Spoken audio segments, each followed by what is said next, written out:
बंदी छोड़ सतगुरु रामपाल जी परमेश्वर जी की जय हो। परम पिता परमात्मा सारी सृष्टि के रचनहार कुल मालिक असंख्य ब्रह्मांडों के स्वामी जगत गुरु तीनों लोकों में प्रवेश करके सबका धारण पोषण करने वाले राजाधिराज आत्माधार नाथों के नाथ देवों के देव महादेव सर्वेश्वर महेश्वर मृत्युंजय अजरो अमर आदि अनादि सनातनी प्रभु जगत पिता जगदीश्वर श्री श्री 1008 की उपाधि के वास्तविक अधिकारी अकाल मूरत सौद स्वरूपी राम वासुदेव सर्वगतम ब्रह्म परम पूज्य प्रथम पूज्य परम संत परम पुरुष परम धनी परम दयालु सत्य कबीर हक्का कबीर अल्लाहु कबीर अल्लाहु अकबर बाखबर अल्लाह ताला जगत के तारणहार जगत के मुक्तिदाता जगत के जगन्नाथ हारे के सहारे हिंदुओं के राम मुसलमानों के अल्लाह सिखों के वाहिगुरु ईसाइयों के मसीह दया के सागर दयानिधि करुणा के सागर करुणानिधि स्वयंभू परिभू संकट मोचन कष्ट हरण मंगल करण दुख भंजन अविगत कबीर निर्विकार निर्विषम परमात्मा अलय अलेख सतगुरु आदि अनादि सतगुरु असली मर्यादा पुरुषोत्तम असली राम असली कृष्ण असली घनश्याम असली मुरारी राजाओं के राजा महाराजाओं के महाराजा शहंशाहों के शहंशाह सम्राटों के सम्राट भगवानों के भगवान अल्लाहों के अल्लाह प्रभुओं के प्रभु मसीहाओं के मसीह सच्चे वाहिगुरु बाबाओं के बाबा पीरों के पीर सेठों के सेठ जगत सेठ सावलसा सेठ सर्वगुण संपन्न अनंत कोटि कलाओं के स्वामी अनंत कोटि ब्रह्मांडों के नायक योगियों में महायोगी ध्यानियों में महाध्यानी सिद्धों में परम सिद्ध ज्ञानियों में तत्वज्ञानी ब्रह्म ज्ञानी महाज्ञानी परम ज्ञानी सर्वश्रेष्ठ ज्ञानी विज्ञानी युवा कबीर समर्थ कबीर असमवात अमित ओजा सच्चे रहनुमा करीम अल्लाह सुभान अल्लाह दुनिया के अंतिम पैगंबर 8 सितंबर 1951 से गांव धनाना जिला सोनीपत हरियाणा भारतवर्ष की पावन भूमि पे प्रकट रियल कल की भगवान श्री नारायण साकार हरि श्री बाबा साहेब नूर अनंत परमात्मा सच्चे दरवेश सच्चे बाखबर संत शिरोमणि सतगुरु रामपाल जी परमेश्वर जी के चरण कमल में साध संगति से जुड़े हुए देश विदेश से आप और हम सभी सत्सेवक भाई बहनों का अनंत कोटि दंडवत प्रणाम। सत्साई भाई और बहनों, बहुत बड़ी दया बहुत बड़ी मेहर पूज्य गुरुदेव भगवान की परमेश्वर रामपाल जी की, जिनके शुभ आशीर्वाद से विशेष आशीर्वाद से उन्हीं के पवित्र कर कमलों से लिखित पवित्र पुस्तक हिंदू साहिबान नहीं समझे गीता वेद पुराण, इस पुस्तक के ऊपर वीडियो बनाने की श्रृंखला जारी है। इसी श्रृंखला में आज हमारा ये 5वें नंबर का वीडियो है। भाई और बहनों, प्रत्येक वीडियो में हिंदू समाज से जुड़े भाई बहनों को बहुत ही अच्छी और गहरी शिक्षाएं मिल रही हैं। पिछले वीडियो में हमने इस पवित्र पुस्तक से पढ़ा कि हिंदू धर्म के पवित्र हिंदू सदग्रंथ भक्ति और भगवान के विषय में अध्यात्म के विषय में क्या कह रहे हैं और पवित्र हिंदू समाज उन शास्त्रों के विरुद्ध कैसी पाखंड मत वाली साधनाएं कर रहा है। आज के इस वीडियो में हम देखेंगे कि पवित्र हिंदू ग्रंथ क्या कह रहे हैं और हिंदू धर्म के जो धर्म गुरु हैं वो उन धर्मशास्त्रों के विपरीत कैसे उनका अनुवाद कर रहे हैं, कैसी पाखंड मत वाली आदि अधूरी मनमानी साधना समाज में परोस रहे हैं। तो भाई और बहनों, पूज्य गुरुदेव जी के आशीर्वाद से हम आगे बढ़ते हैं। पवित्र हिंदू धर्म गुरु नहीं समझे गीता निर्मल ज्ञान, यानी हिंदू धर्म के धर्म गुरु चाहे आचार्य हों शंकराचार्य हों चाहे आदि शंकराचार्य रहे हों, कोई भी हिंदू धर्म के सदग्रंथों को नहीं समझ पाया। पूज्य गुरुदेव भगवान हमें क्या बताना चाहते हैं, क्या समझाना चाहते हैं, ध्यान से देखिएगा। पेश है एक झलक गुरुओं के अनुवाद की, यानी हिंदू धर्म के धर्म गुरुओं ने जिस प्रकार से गीता जी के श्लोकों का अनुवाद किया है वो कितना सही है कितना गलत है, किस प्रकार से किया है। अन्य प्रमाण गीता अध्याय 10 श्लोक 3, कृपया पढ़ें फोटोकॉपी गीता अध्याय 10 श्लोक 3 की, जो गीता प्रेस गोरखपुर से प्रकाशित व मुद्रित है, जिसके अनुवादक श्री जय दयाल गोविंदका जी हैं। यानी भाइयों और बहनों, विशेषकर हिंदू समाज में गीता प्रेस गोरखपुर से प्रकाशित जितनी भी धार्मिक पुस्तकें हैं, पुराण हैं, गीता जी हैं, वेद हैं, हर हिंदू को मान्य है। और विशेषकर जय दयाल गोविंदका जी ने जिस गीता प्रेस गोरखपुर से प्रकाशित गीता जी का अनुवाद किया है, वो तो निसंदेह समस्त हिंदू समाज को मान्य है। तो देखिएगा किस प्रकार से गीता के अनुवादकों ने गीता के श्लोकों का उल्टा अर्थ किया है। ये श्लोक आपकी आंखों के सामने है। गीता जी अध्याय 10 श्लोक 3 की फोटोकॉपी है ये माम अजम अनादिम च वेति लोक महेश्वरम अश्मूढ़ स मृतेषु सर्व पापे प्रमुचते। इधर संस्कृत है और इधर अनुवादकों ने हिंदी में अनुवाद किया है। जो मुझको अजन्मा अर्थात वास्तव में जन्म रहित अनादि और लोकों का महान ईश्वर तत्व से जानता है, वह मनुष्यों में भगवान पुरुष, ज्ञानवान पुरुष संपूर्ण पापों से मुक्त हो जाता है। यह अनुवाद किया है भाइयों और बहनों हिंदू धर्म के अनुवादकों ने गीता जी का। ये गीता अध्याय 10 श्लोक नंबर 3 की फोटोकॉपी है, जिसमें अनुवादक के द्वारा गीता ज्ञान देने वाले ब्रह्म को अजन्मा, अनादि, कभी ना मरने वाला, नाशवान भगवान कहकर संबोधित किया गया है।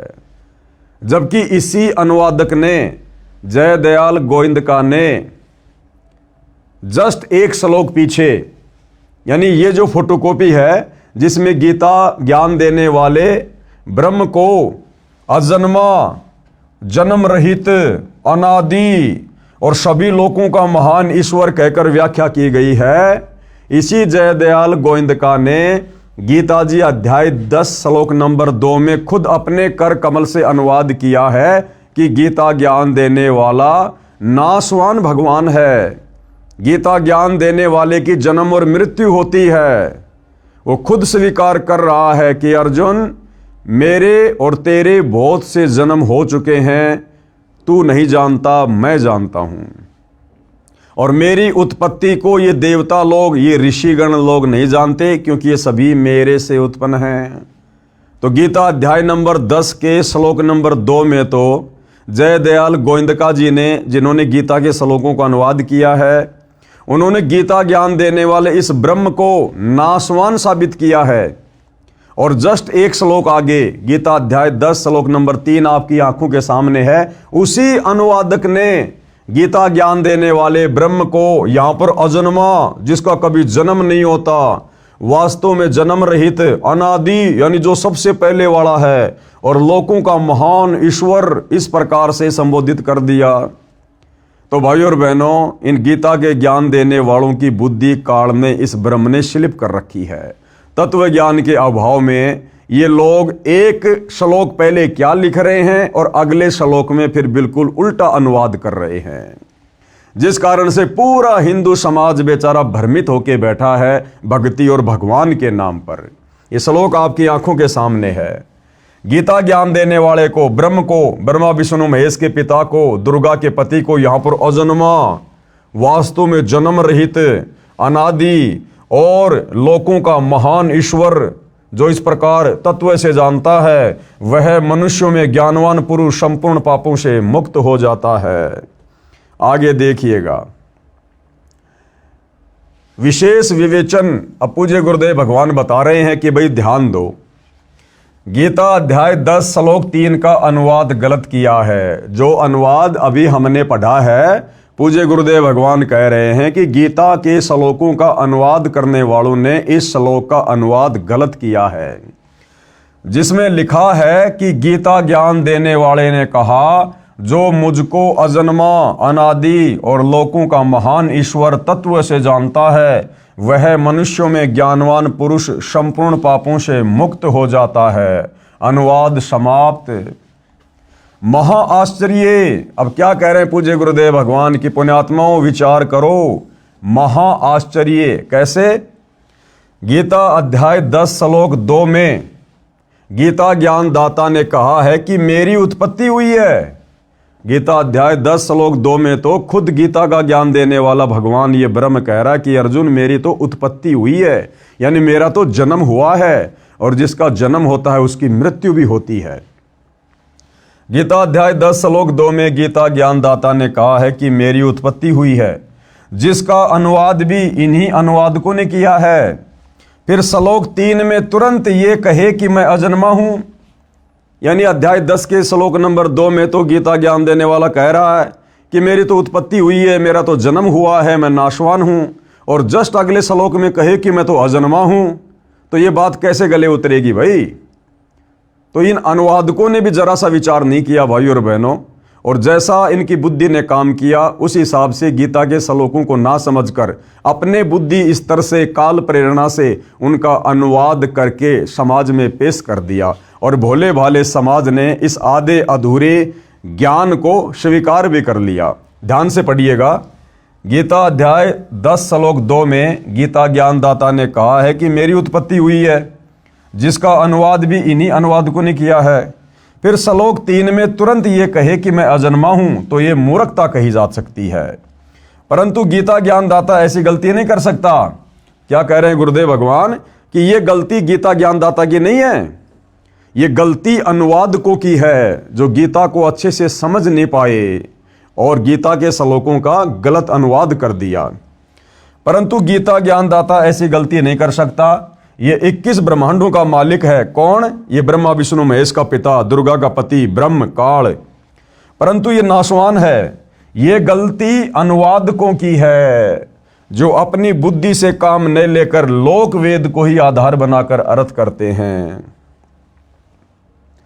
गीता अध्याय 10 श्लोक 3 का यथार्थ अनुवाद इस प्रकार है। अब पूज्य गुरुदेव भगवान सतगुरु रामपाल जी इस श्लोक का यथार्थ अनुवाद करके हमें समझा रहे हैं कि गीता ज्ञान देता काल ब्रह्म अध्याय 10 श्लोक 3 में क्या कहना चाहता है।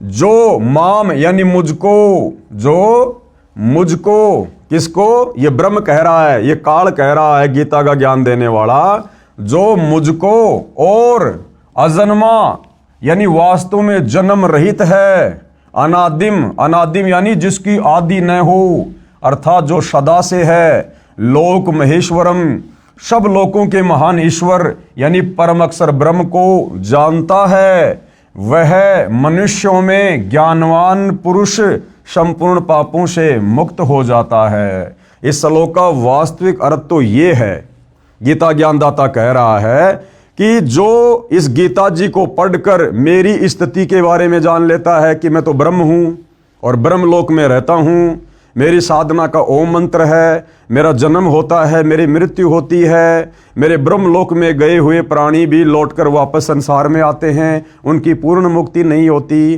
तो कहते हैं जो मुझे जान जाता है और साथ में उस अनादि अजन्मा सभी लोकों के महान ईश्वर परम अक्षर ब्रह्म को जान जाता है, वो व्यक्ति संपूर्ण पापों से मुक्त हो जाता है, वो ज्ञानी पुरुष कहलाता है, और वो तत्वदर्शी संत की शरण में जाकर उस अजन्मा अनादि परम अक्षर ब्रह्म की भक्ति करके सदा सदा के लिए मुक्ति प्राप्त कर लेता है। इसका वास्तविक अर्थ तो ये है, जो माम यानी मुझको और अजम यानी अजन्मा यानी वास्तव में जन्म रहित, अनादिम, अनादिम का अर्थ है अनादि यानी जिसकी आदि न हो, अर्थात जो सदा से है, लोक महेश्वरम अर्थात सब लोकों के महान ईश्वर यानी परम अक्षर ब्रह्म को जानता है, वह मनुष्यों में अश्मूढ़ है यानी ज्ञानवान पुरुष, सर्व पापे यानी संपूर्ण पापों से मुक्त हो जाता है।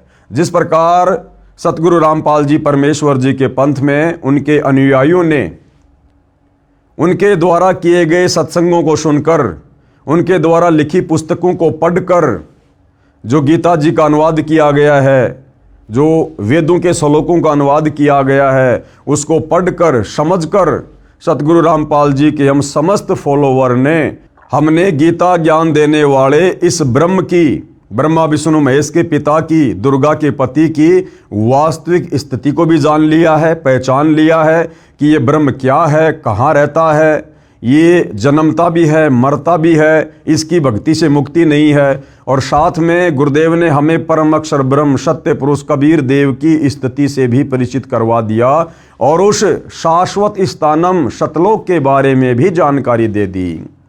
तो गीता ज्ञान देने वाला ब्रह्म अध्याय 10 श्लोक 3 में यही समझाना चाहता है कि अर्जुन, जो मेरी स्थिति से परिचित हो जाता है और जो उस अजन्मा अनादि परम अक्षर ब्रह्म की स्थिति से भली भांति परिचित हो जाता है, वो प्राणी फिर सत भक्ति करके समस्त पापों से मुक्त हो जाता है, अपनी मुक्ति का रास्ता बना लेता है। इसका वास्तविक अर्थ ये है, जबकि गीता जी के अनुवादकों ने यहाँ पर ब्रह्म को ही, गीता ज्ञान देने वाले नाशवान भगवान ब्रह्म को ही अजन्मा अनादि सभी लोगों का भगवान कहकर प्रस्तुत किया है, जो कि गलत है। अर्थात जो मुझको तथा अजन्मा को, अजन्मा कौन? जिसको कभी जन्म ही ना हुआ हो, जो स्वयंभू परमात्मा है, परम अक्षर ब्रह्म सत्य पुरुष कबीर देव, तथा अजन्मा को यानी परम अक्षर ब्रह्म को, जो वास्तव में जन्म रहित को, अनादि को यानी जो सदा से है, उस सब लोगों के महान ईश्वर यानी कुल के मालिक को तत्व से जानता है, वह मनुष्यों में ज्ञानवान पुरुष यानी तत्वदर्शी संत संपूर्ण पापों से मुक्त हो जाता है। आगे गुरुदेव कह रहे हैं ध्यान देने योग्य बातें। कौन सी बातें हैं जो ध्यान देने योग्य हैं? गीता का ज्ञान बोलने वाले ने इसी गीता अध्याय 10 श्लोक 2 में कहा है कि मेरी उत्पत्ति को यानी मेरे जन्म को, यानी जन्म को न देवता लोग जानते हैं न महर्षि जन ही जानते हैं, क्योंकि मैं सब प्रकार से देवताओं और महर्षियों का आदि कारण हूँ। यानी ये ब्रह्म कह रहा है कि मेरी उत्पत्ति को, मेरे जन्म को ये देवता लोग और ये महर्षि जन नहीं जानते, क्योंकि ये सब तो मेरे से उत्पन्न हुए हैं और बेटा कभी भी अपने बाप की उत्पत्ति नहीं बता सकता। भावार्थ है कि गीता ज्ञानदाता स्वयं स्वीकार करता है कि मेरी उत्पत्ति यानी जन्म हुआ है, परंतु जितने भी देवता हैं तथा महर्षि जन हैं वे मेरी उत्पत्ति को नहीं जानते, क्योंकि वे मेरे से उत्पन्न हुए हैं। पाठक जन विचार करें कि पिता की उत्पत्ति को बच्चे तो नहीं जानते, परंतु दादाजी तो जानता है। दादाजी कौन? ये परम अक्षर ब्रह्म सत्य पुरुष कबीर देव, जिसने सभी को उत्पन्न किया। उस दादाजी यानी ग्रैंडफादर ने इस गीता ज्ञानदाता काल ब्रह्म की उत्पत्ति बताई है, कबीर परमेश्वर जी ने। आप पढ़ेंगे इसी पुस्तक में अध्याय सृष्टि रचना में, आगे चल के हम इस पर भी विशेष तौर पर जो है ध्यान देंगे। मेरे यानी लेखक के, कौन? सतगुरु रामपाल जी के मेरे गीता अध्याय 10 श्लोक 3 के अनुवाद का समर्थन गीता अध्याय 10 श्लोक 2 के साथ साथ गीता अध्याय 2 श्लोक 12, गीता अध्याय 4 श्लोक 5 में भी है, जिनमें गीता ज्ञान बताने वाले ने कहा है कि हे अर्जुन, तेरे और मेरे बहुत जन्म हो चुके हैं, उन सबको तू नहीं जानता, मैं जानता हूँ। गीता अध्याय 4 श्लोक 5। आगे, हे अर्जुन, मैं, तू और ये राजा लोग पहले भी जन्मे थे, आगे भी जन्मेंगे। गीता अध्याय 2 श्लोक 12, अर्थात ये सारे के सारे जन्म और मृत्यु में हैं। कृपया देखिए इसी पुस्तक के पेज नंबर 25 पर फोटोकॉपी गीता अध्याय 10 श्लोक 2, गीता अध्याय 4 श्लोक 5, गीता अध्याय 2 श्लोक 12 की, जिनके अनुवादक श्री जयदयाल गोविंदका जी ही हैं तथा प्रकाशक व मुद्रक भी गीता प्रेस गोरखपुरी है, जो दास ने आपको पहले इसी पुस्तक में जब वीडियो बन रहे थे उसमें आपको दिखाया था। गीता अध्याय 4 का श्लोक 5 में गीता बोलने वाले ने स्पष्ट कहा है कि हे परंतप अर्जुन, मेरे और तेरे बहुत जन्म हो चुके हैं, उन सबको तू नहीं जानता, मैं जानता हूँ। अर्थात गीता ज्ञान देने वाला नाशवान है, इसके भी जन्म और मृत्यु होती है। विवेचन, उपरोक्त तीनों श्लोकों से स्पष्ट हो गया है कि गीता ज्ञानदाता आपका श्री कृष्ण उर्फ श्री विष्णु नाशवान है। यानी आम हिंदू समाज गीता का ज्ञान देने वाला श्री कृष्ण जी को मानता है, तो श्री कृष्ण जी को हो चाहे श्री विष्णु जी को हो, क्योंकि विष्णु जी के अवतार श्री कृष्ण जी थे। तो हिंदू समाज इस बात पर विचार करे कि आप जिस गीता ज्ञान देने वाले को भगवान मानकर, अविनाशी मानकर पूज रहे थे, ये पवित्र गीता साबित कर रही है कि गीता ज्ञान देने वाला भगवान ये ब्रह्म अविनाशी नहीं है, ये तो जन्म और मृत्यु में है।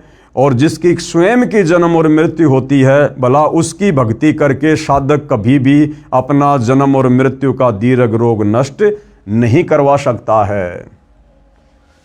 आपका श्री कृष्ण और श्री विष्णु नाशवान है, उसकी जन्म मृत्यु होती है।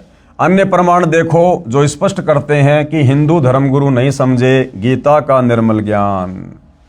अविनाशी परमात्मा गीता बोलने वाले से अन्य है।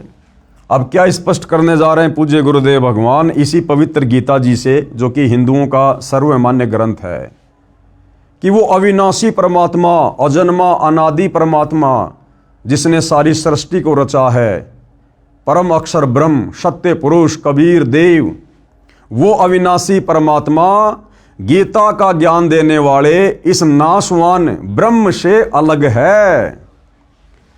अविनाशी परमात्मा गीता बोलने वाले से अन्य है।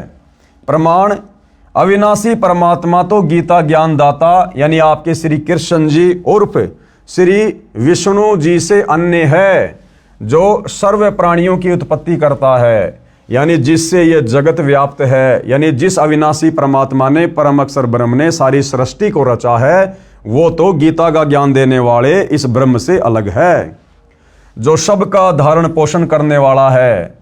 गीता ज्ञानदाता ने अर्जुन को उसकी शरण में जाने के लिए कहा है, अध्याय 18 श्लोक नंबर 62 में, कि तू सर्वभाव से उस परमेश्वर की शरण में जा।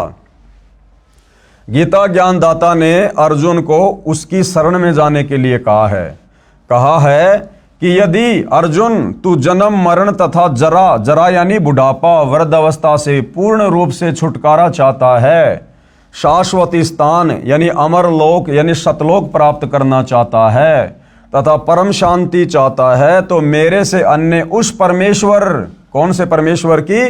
परम अक्षर ब्रह्म की शरण में जा, जो गीता अध्याय नंबर 15 श्लोक नंबर 17 में कहा कि उत्तम पुरुष है तू अन्य, यानी वो सर्वश्रेष्ठ परमात्मा तो वो तीसरे नंबर का है जो सतलोक में रहता है।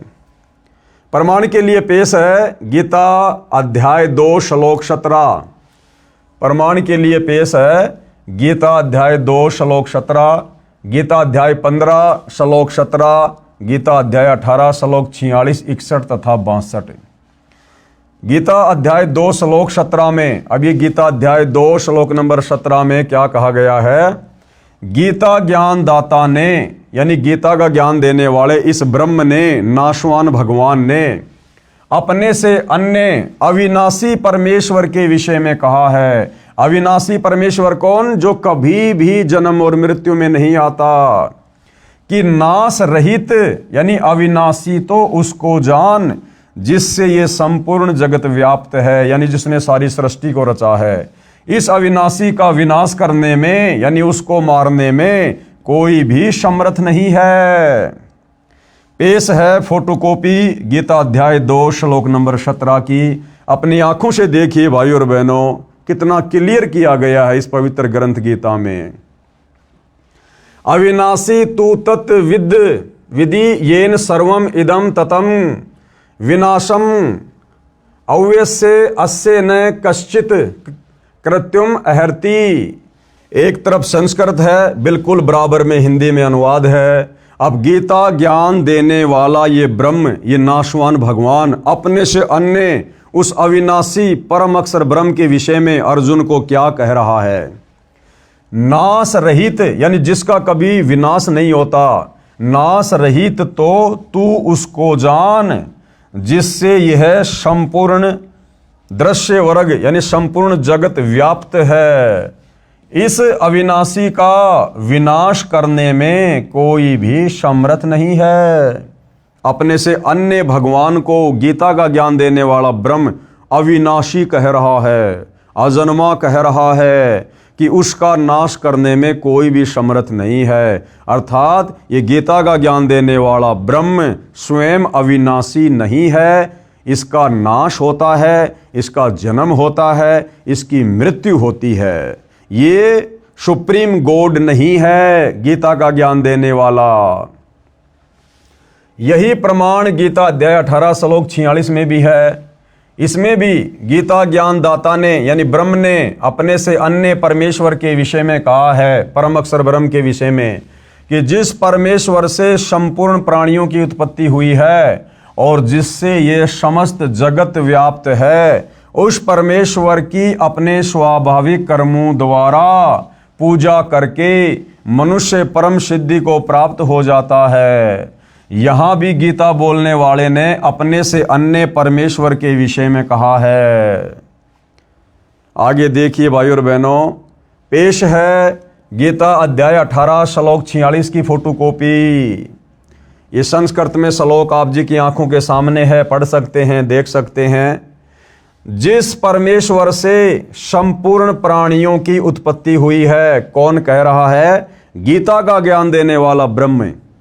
ये काल ब्रह्म, ब्रह्मा विष्णु महेश का पिता, दुर्गा का पति, अर्जुन से साफ साफ कह रहा है, अपने से अन्य उस परम अक्षर ब्रह्म की ओर, सर्वश्रेष्ठ परमात्मा की ओर संकेत करते हुए, कि जिस परमेश्वर से संपूर्ण प्राणियों की उत्पत्ति हुई है और जिससे यह समस्त जगत व्याप्त है, उस परमेश्वर की अपने स्वाभाविक कर्मों द्वारा पूजा करके मनुष्य परम सिद्धि को प्राप्त हो जाता है। अब ये स्वाभाविक ये कर्म क्या है? जब हम सतगुरु रामपाल जी से उपदेश लेकर शास्त्र अनुकूल सत भक्ति ग्रहण करेंगे तो सतगुरु रामपाल जी परमेश्वर हमें जो भक्ति बताएंगे, उस भक्ति को हमने अपना कार्य करते करते, यानी जो किसान है अपनी किसानी कर रहा है, दुकानदार अपनी दुकानदारी कर रहा है, यानी कार्य करते करते हमने अपने गुरु के वचन और मर्यादाओं में रहकर उस भक्ति को सफल करना है, जिससे हमारी मुक्ति होगी। यही प्रमाण गीता अध्याय 15 श्लोक 17 में भी है। यानी गीता अध्याय 15 श्लोक नंबर 17 में भी गीता का ज्ञान देने वाला ये ब्रह्म क्या कह रहा है कि अविनाशी वह सबका धारण पोषण करने वाला वह पुरुषोत्तम परमात्मा, तो पुरुषोत्तम यानी सभी पुरुषों में उत्तम, पुरुष यानी भगवान, और पुरुषोत्तम यानी सभी भगवानों में सर्वश्रेष्ठ भगवान, वह पुरुषोत्तम परमात्मा तो गीता ज्ञान देने वाले से अन्य ही बताया है। पेश है गीता अध्याय 15 श्लोक 17 की फोटोकॉपी। देखो भाई और बहनों, सौभाग्य है आपका, जो भी बात बोली जा रही है साथ में प्रमाण दिए जा रहे हैं ताकि किसी भी प्रकार की शंका भगत समाज को ना रहे। तो ये गीता अध्याय 15 श्लोक नंबर 17 की फोटोकॉपी है, जिसमें क्या कहा गया है? गीता ज्ञान देने वाला ब्रह्म, ब्रह्मा विष्णु महेश का पिता, दुर्गा का पति, ये ज्योति निरंजन क्या कह रहा है? उत्तम पुरुष है तू अन्य, यानी सर्वश्रेष्ठ परमात्मा तो अन्य ही है। परमात्मा इति उदारत है, जिसको वास्तव में परमात्मा कहा जा सकता है। ये लोकत्रयम अवश्य विभर्ति अवय ईश्वर। उत्तम पुरुष तो अन्य ही है, उत्तम यानी सर्वश्रेष्ठ, पुरुष यानी भगवान तो अन्य ही है। कौन कह रहा है? गीता का ज्ञान देने वाला, कि वो सर्वश्रेष्ठ भगवान उत्तम पुरुष तो मेरे से अन्य है, जो तीनों लोकों में प्रवेश करके और सबका धारण पोषण एवं अविनाशी परमेश्वर और परमात्मा इस प्रकार कहा गया है।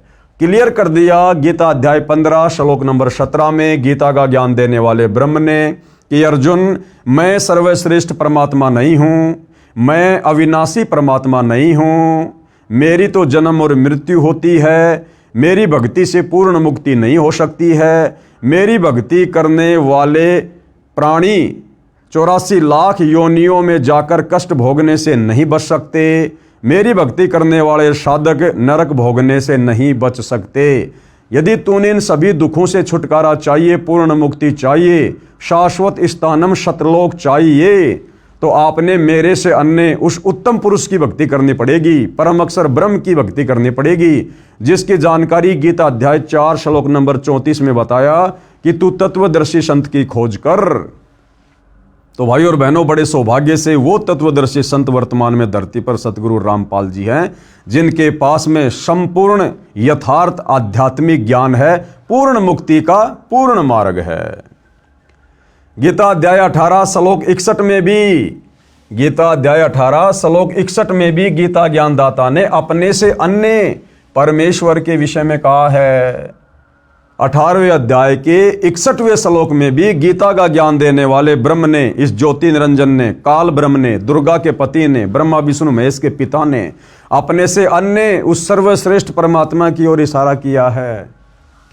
गीता अध्याय 18 श्लोक 61 में भी गीता ज्ञानदाता ने अपने से अन्य परमेश्वर के विषय में कहा है कि हे अर्जुन, शरीर रूप यंत्र में आरूढ़ हुए संपूर्ण प्राणियों को अंतर्यामी परमेश्वर अपनी माया यानी शक्ति से उनके कर्मों के अनुसार भ्रमण करवाता हुआ सब प्राणियों के हृदय में स्थित है। इसमें गीता ज्ञानदाता ने अपने से अन्य अंतर्यामी परमेश्वर का ज्ञान करवाया है, जो सबके हृदय रूपी गुफा में बैठा हुआ है और जिसकी शक्ति से सभी प्राणी चल रहे हैं और जो कर्मों के अनुसार सभी को फल देता है। अपने से अन्य परमेश्वर के विषय में जानकारी दे रहा है। पेश है फोटोकॉपी गीता अध्याय 18 श्लोक 61 की। ये श्लोक है भाइयों और बहनों आपकी आंखों के सामने। इसका अनुवाद पूज्य गुरुदेव भगवान ने यहां किया है। हे अर्जुन, शरीर रूप यंत्र में आरूढ़ हुए संपूर्ण प्राणियों को अंतर्यामी परमेश्वर अपनी माया से उनके कर्मों के अनुसार भ्रमण कराता हुआ सब प्राणियों के हृदय में स्थित है। ये अनुवाद सतगुरु रामपाल जी ने नहीं किया, ये अनुवाद गीता के अनुवादकों ने किया है, जय दयाल गोविंदका जी ने किया है। और ये अनुवाद स्पष्ट रूप से संकेत कर रहा है, यानी गीता का ज्ञान देने वाला भगवान अपने से अन्य किसी और अंतर्यामी परमेश्वर की तरफ संकेत कर रहा है कि जो सर्व प्राणियों को अपनी शक्ति से चलाता है और सभी प्राणियों को कर्मों के अनुसार फल देता है। तो भाइयों और बहनों, जब तक हम गीता ज्ञानदाता से अन्य उस उत्तम पुरुष की शरण में नहीं जाएंगे, उसकी सतभक्ति नहीं करेंगे, तत्वदर्शी संत से लेकर आप और हमारी मुक्ति कभी नहीं हो सकती। हम कभी भी जन्म और मरण के झंझट से बाहर नहीं निकल सकते। अब पेश है प्रमाण, जिसमें गीता ज्ञानदाता ने गीता अध्याय 18 के श्लोक 62 में भी अपने से अन्य परमेश्वर की शरण में जाने की राय दी है। कहा है कि हे भारत, तू सब प्रकार से उस परमेश्वर की शरण में जा जिसके विषय में ऊपर कहा है। उस परमात्मा की कृपा से ही तू परम शांति को तथा सनातन परम धाम यानी अमर लोक सतलोक को प्राप्त होगा, यानी सतलोक का कभी भी विनाश नहीं होता। वह परमेश्वर कौन है, उसके विषय में गीता ज्ञान बोलने वाले ने गीता अध्याय 8 श्लोक 3 में बताया है कि वह परम अक्षर ब्रह्म है। क्या नाम है उसका, जिसकी शरण में जाने के बाद, जिसके सतलोक में जाने के बाद ये प्राणी फिर कभी जन्म और मृत्यु में नहीं आता, सदा सदा के लिए वहाँ पर सुख भोगता है। उस सतलोक में कोई दुख नहीं, कोई कष्ट नहीं, कोई लड़ाई झगड़ा नहीं, वहाँ कोई नरक नहीं है, 84 लाख योनियाँ नहीं हैं, वहाँ जीव की कभी मृत्यु नहीं होती है, वहाँ कभी बुढ़ापा नहीं है, वहाँ अखंड भंडारे हैं, सुख ही सुख हैं, सर्व वहाँ पर साधन मुफ्त में उपलब्ध हैं उस परम अक्षर ब्रह्म की रजा से, उसकी कृपा से। तो वहाँ जाने के बाद ही हमारे को परम शांति मिल सकती है, क्योंकि जब तक हम जन्मेंगे मरेंगे हम कभी भी परम शांति को प्राप्त नहीं हो सकते। जहाँ जन्म और मरण नहीं होगा वहीं जाकर हमें परम शांति मिलेगी, और वो परम शांति उस परम अक्षर ब्रह्म के सतलोक में है, सतलोक में। पेश है फोटोकॉपी गीता अध्याय 18 श्लोक 62 की। तम एवं शरणम गच्छ सर्वभावेन भारत, तत्प्रसादात प्राम शांतिम स्थानम प्रापेसी शाश्वतम। हे भारत यानी हे अर्जुन, कौन कह रहा है? गीता का ज्ञान देने वाला भगवान।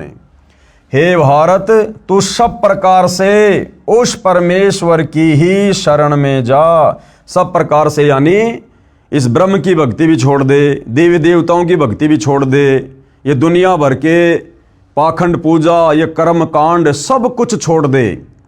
तुझे तत्वदर्शी संत जो शत भक्ति दे, जो मंत्र दे, जो धर्म यज्ञ की जानकारी दे, केवल तूने उसकी मर्यादा में रहकर उतना ही करना है, फिर तेरा मोक्ष निश्चित है। इसको कहते हैं सर्वभाव से, सब प्रकार से, तन मन धन से समर्पित होकर।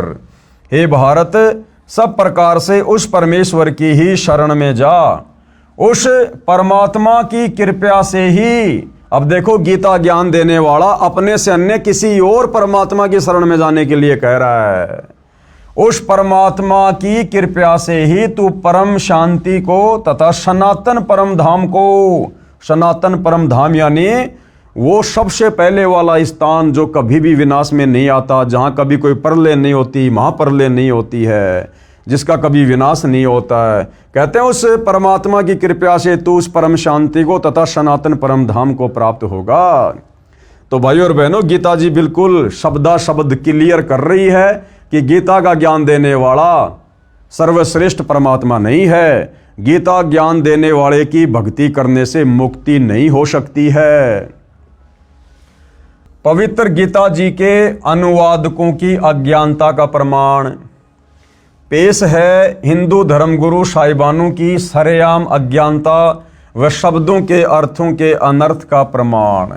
यानी भाइयों और बहनों, तत्व ज्ञान के अभाव में गीता के अध्याय व श्लोकों का अनुवाद करने वाले अनुवादकों ने भी अपनी अज्ञानता पेश करने में कोई कमी नहीं छोड़ी है।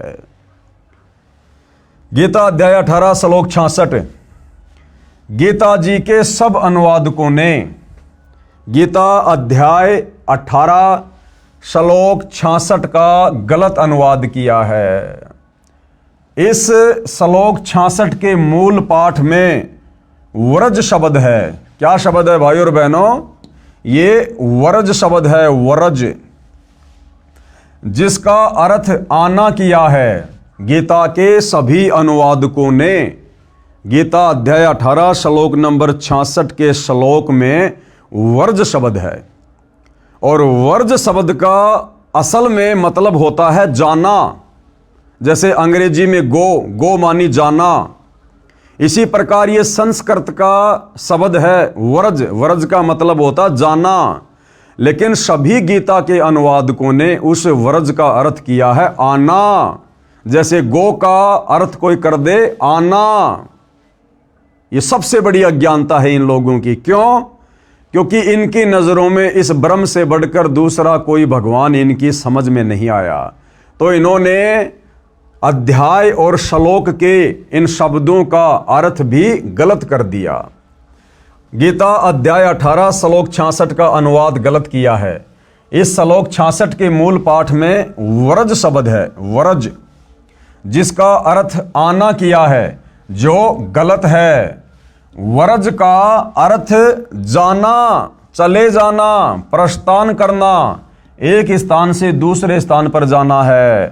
प्रमाण के लिए पेश है फोटोकॉपी संस्कृत हिंदी शब्दकोश की, जिसके संग्रहकर्ता हैं वामन शिवराम आपटे। आपको हिंदी संस्कृत शब्दकोश से दिखाते हैं कि वरज का मतलब क्या होता है। यह है भाइयों और बहनों वरज, और वरज का अर्थ क्या है? जाना, चलना, प्रगति करना, पहुंचना, दर्शन करना, यानी आगे की ओर बढ़ना। ये वरज का रियल में अर्थ है, जाना।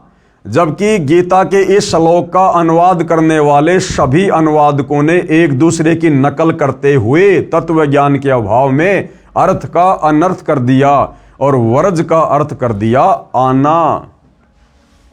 शब्दकोश से स्पष्ट हुआ कि वरज माने जाना है। अन्य प्रमाण एस्कॉन के संस्थापक श्री प्रभुपाद जी महाराज द्वारा अनुवादित श्रीमद् भगवद गीता के अध्याय 18 श्लोक 66 के अनुवाद से पहले शब्दों के अर्थ लिखे हैं। उनमें तो वर्ज का अर्थ जाओ ठीक लिखा है, परंतु श्लोक 66 के अनुवाद में आओ गलत किया है। ये एस्कॉन के संस्थापक श्री प्रभुपाद जी जो भगवान को प्यारे हो चुके हैं, इन्होंने भी गीता का अनुवाद किया और गीता के इस श्लोक का 18वें अध्याय के 66वें श्लोक का अर्थ करते हुए उन्होंने शब्दकोश में तो लिख दिया वर्ज मतलब जाना, और जब 66वें श्लोक का अर्थ किया तो वहां कर दिया वर्ज का मतलब आना, बिल्कुल उल्टा। देखिएगा स्वामी प्रभुपाद जी की गीता अनुवाद में गलती प्रमाण के लिए पेश है फोटोकॉपी गीता अध्याय 18 श्लोक 66 की, जिसके अनुवादक हैं स्वामी प्रभुपाद जी तथा भक्ति वेदांत बुक ट्रस्ट द्वारा प्रकाशित है। ये एस्कॉन के संस्थापक श्री प्रभुपाद जी द्वारा अनुवाद की गई गीता है, जो आपको आजकल 200-200 रुपये में 300-300 रुपये में एस्कॉन वाले आपको बेचते हुए मिल जाएंगे। श्लोक क्या है? सर्व धर्मान परित्यज्य माम एकम शरणम व्रज अहम तवा सर्व पापे भी मोक्ष्यामि मा शुच। यहां पर ये वर्ज शब्द है, वर्ज ये लिखा हुआ वर्ज शब्द है। सर्व धर्मान परित्यज्य माम एकम शरणम व्रज। अब देखो, सर्व धर्मान यानी समस्त प्रकार के धर्म, परित्यज्य यानी त्याग कर, माम यानी मेरी, एकम यानी एकमात्र, शरणम यानी शरण में, व्रज मानी जाओ, व्रज मानी जाओ। अब देखो भाइयों और बहनों, शब्दों के जो अर्थ किए हैं उनमें तो व्रज का अर्थ लिख दिया जाओ, और जब इसका अनुवाद करेगा वहां पर लिख दिया आ जाओ।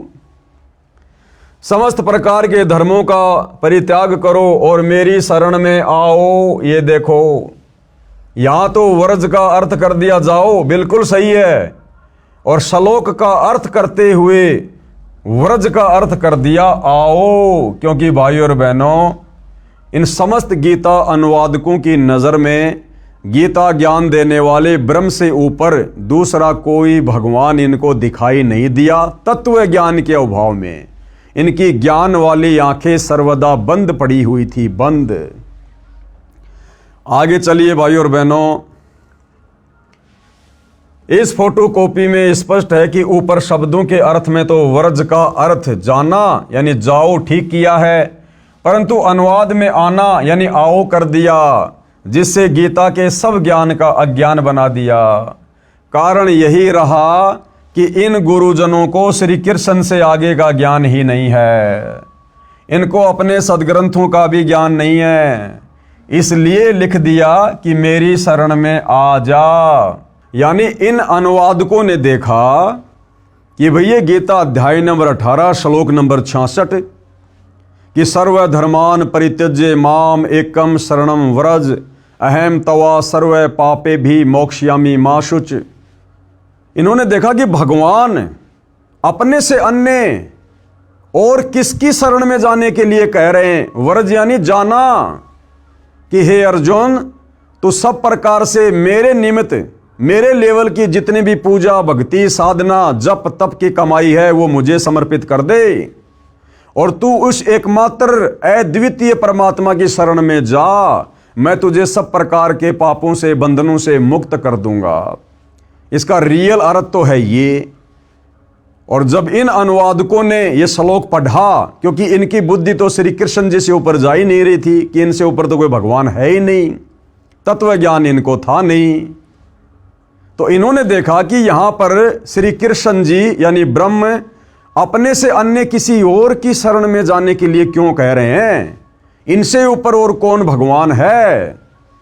तो इनकी समझ में भाइयों और बहनों गीता के श्लोक नहीं आए, तो इन्होंने व्रज का मतलब कर दिया वापस आना, क्योंकि ये श्री कृष्ण जी से ऊपर किसी और को भगवान नहीं मानते थे, तो इन्होंने अर्थों का अनर्थ कर दिया।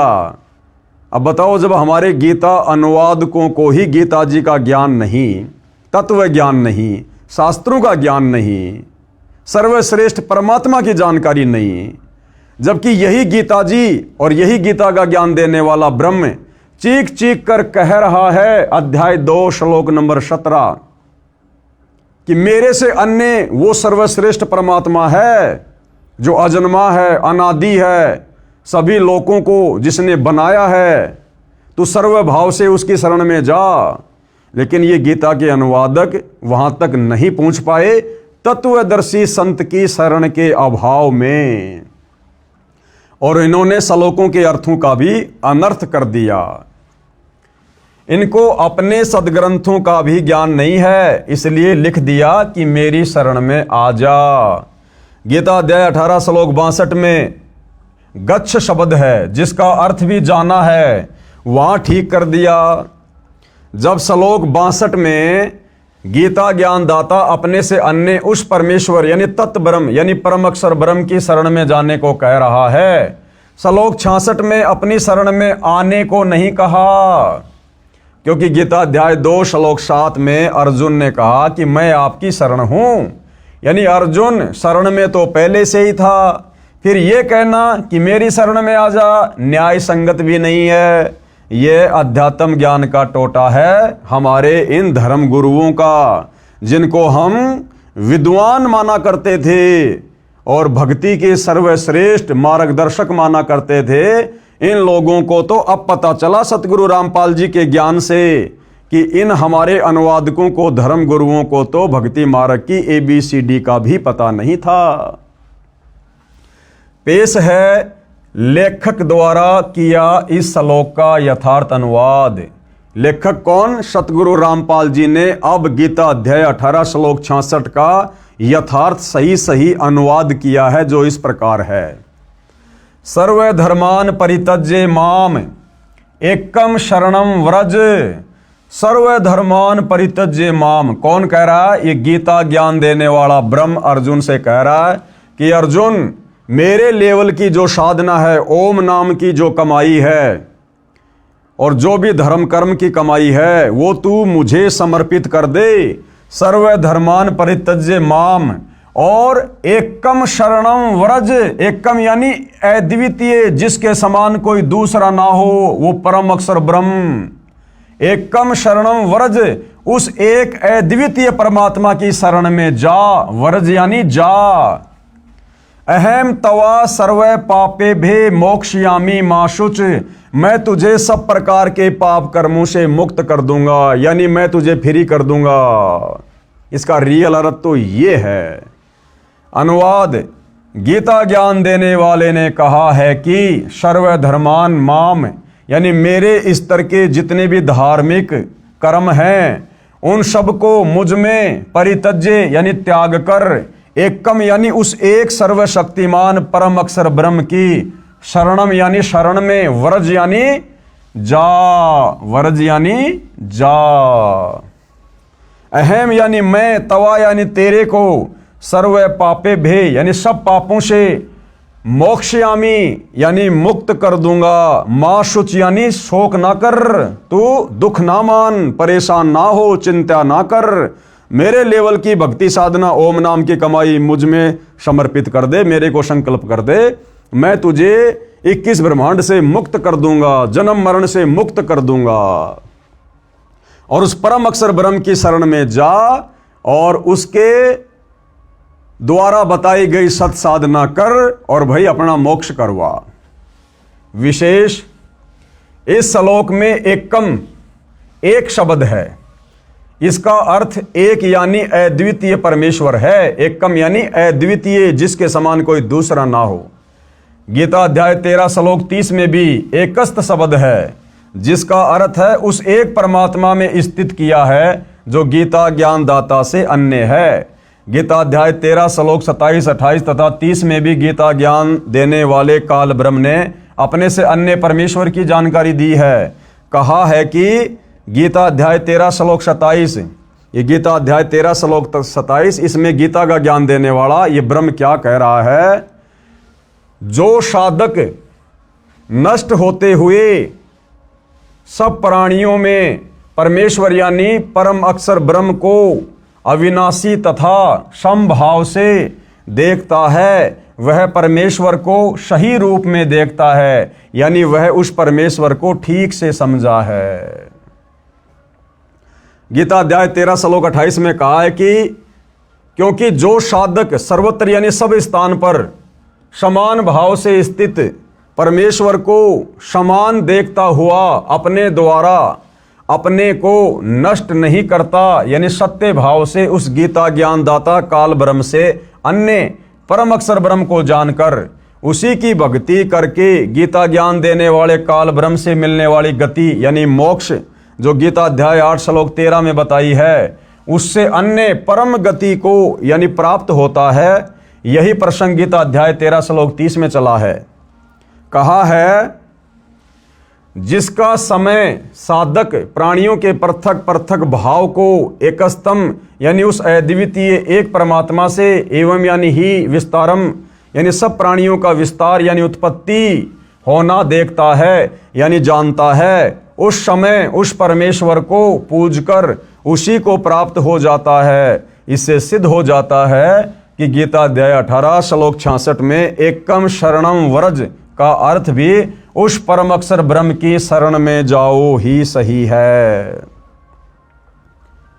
पेश है गीता अध्याय 18 श्लोक 66 की अन्य अनुवादकों की फोटो कॉपियां, यानी एकमात्र सतगुरु रामपाल जी के अलावा जितने भी अनुवादकों ने गीता का अनुवाद किया है, सब ने एक दूसरे की नकल कर ली, कॉपी कर ली और वर्ज का अर्थ जो जाना होता है सब ने आना लिख दिया। पेश है गीता अध्याय 18 श्लोक 66 की अन्य अनुवादकों की फोटो कॉपियां। श्री राम सुखदास की गीता अनुवाद में गलती। अब देखो भाई और बहनों, ये बड़े बड़े नाम उजागर हो रहे हैं, बड़े बड़े नाम जो कि नामचीन हैं, जिनके अनुवाद पर किसी को कोई संदेह नहीं था। अब देखो इन्होंने कैसी कैसी गलतियां कर रखी है। पेश है गीता अध्याय 18 श्लोक 66 की फोटोकॉपी श्री राम सुखदास जी महाराज के अनुवाद की। ये गीता प्रबोधनी मोटा टाइप स्वामी राम सुखदास प्रकाशक एवं मुद्रक गीता प्रेस गोरखपुर। ये देखिएगा अध्याय 18 श्लोक 66 सर्वधर्मान परित्यज्य माम एकम शरणम व्रज अहम तवा सर्व पापे भे मोक्षयामि मा शुच। संपूर्ण धर्मों का आश्रय छोड़कर तू केवल मेरी शरण में आ जा। व्रज का अर्थ क्या कर दिया? आ जा, जबकि व्रज का अर्थ क्या करना था? चला जा। मैं तुझे संपूर्ण पापों से मुक्त कर दूंगा, चिंता मत कर। यानी श्री राम सुखदास जी ने भी गीता जी का यथार्थ अनुवाद नहीं किया। आगे बढ़ते हैं भाइयों और बहनों। श्री ज्ञानानंद जी महाराज की गीता अनुवाद में गलती। पेश है गीता अध्याय 18 श्लोक 66 की फोटोकॉपी श्री ज्ञानानंद महाराज जी के अनुवाद की। ये श्री ज्ञानानंद जी के द्वारा अनुवाद की गई गीता है। श्रीमद् भगवद गीता, गीता ज्ञान सुधा, श्री स्वामी श्री ज्ञानानंद जी महाराज। ये रहा अध्याय 18 श्लोक 66 सर्वधर्मान परित्यज्य माम एकम शरणम। ये व्रज शब्द है, व्रज व्रज। अहम तवा सर्व पापे भे मोक्षयामि मा शुच। संपूर्ण धर्मों का आश्रय छोड़कर तू केवल मेरी शरण में आ जा। इन्होंने भी क्या कर रखा है? आ जा, जबकि ये करना चाहिए था जा। यानी श्री ज्ञानानंद जी ने भी गीता जी का यथार्थ अनुवाद नहीं किया। आगे बढ़िए भाइयों और बहनों। श्री सुधांशु जी महाराज की गीता अनुवाद में गलती। पेश है गीता अध्याय 18 श्लोक 66 की फोटोकॉपी श्री सुधांशु जी महाराज के अनुवाद की। ये श्री सुधांशु जी के कर कमल से अनुवाद की गई गीता है। श्रीमद् भगवद गीता, गीता अमृत प्रवचन परम पूज्य श्री सुधांशु जी महाराज। अध्याय 18 श्लोक 66 सर्वधर्मान परित्यज्य माम एकम शरणम व्रज। ये व्रज शब्द है। और क्या अनुवाद किया है? सभी धर्मों को छोड़कर तू मेरी शरण में आ जा। ये देखिए, आ और जा, आ जा। यानी श्री सुधांशु जी ने भी गीता जी का गलत अर्थ किया है अध्याय 18 श्लोक नंबर 62 का। अब देखिए भाइयों और बहनों, श्री आशाराम जी महाराज की गीता अनुवाद में गलती। पेश है गीता अध्याय 18 श्लोक 66 की फोटोकॉपी श्री आसाराम जी महाराज के अनुवाद की।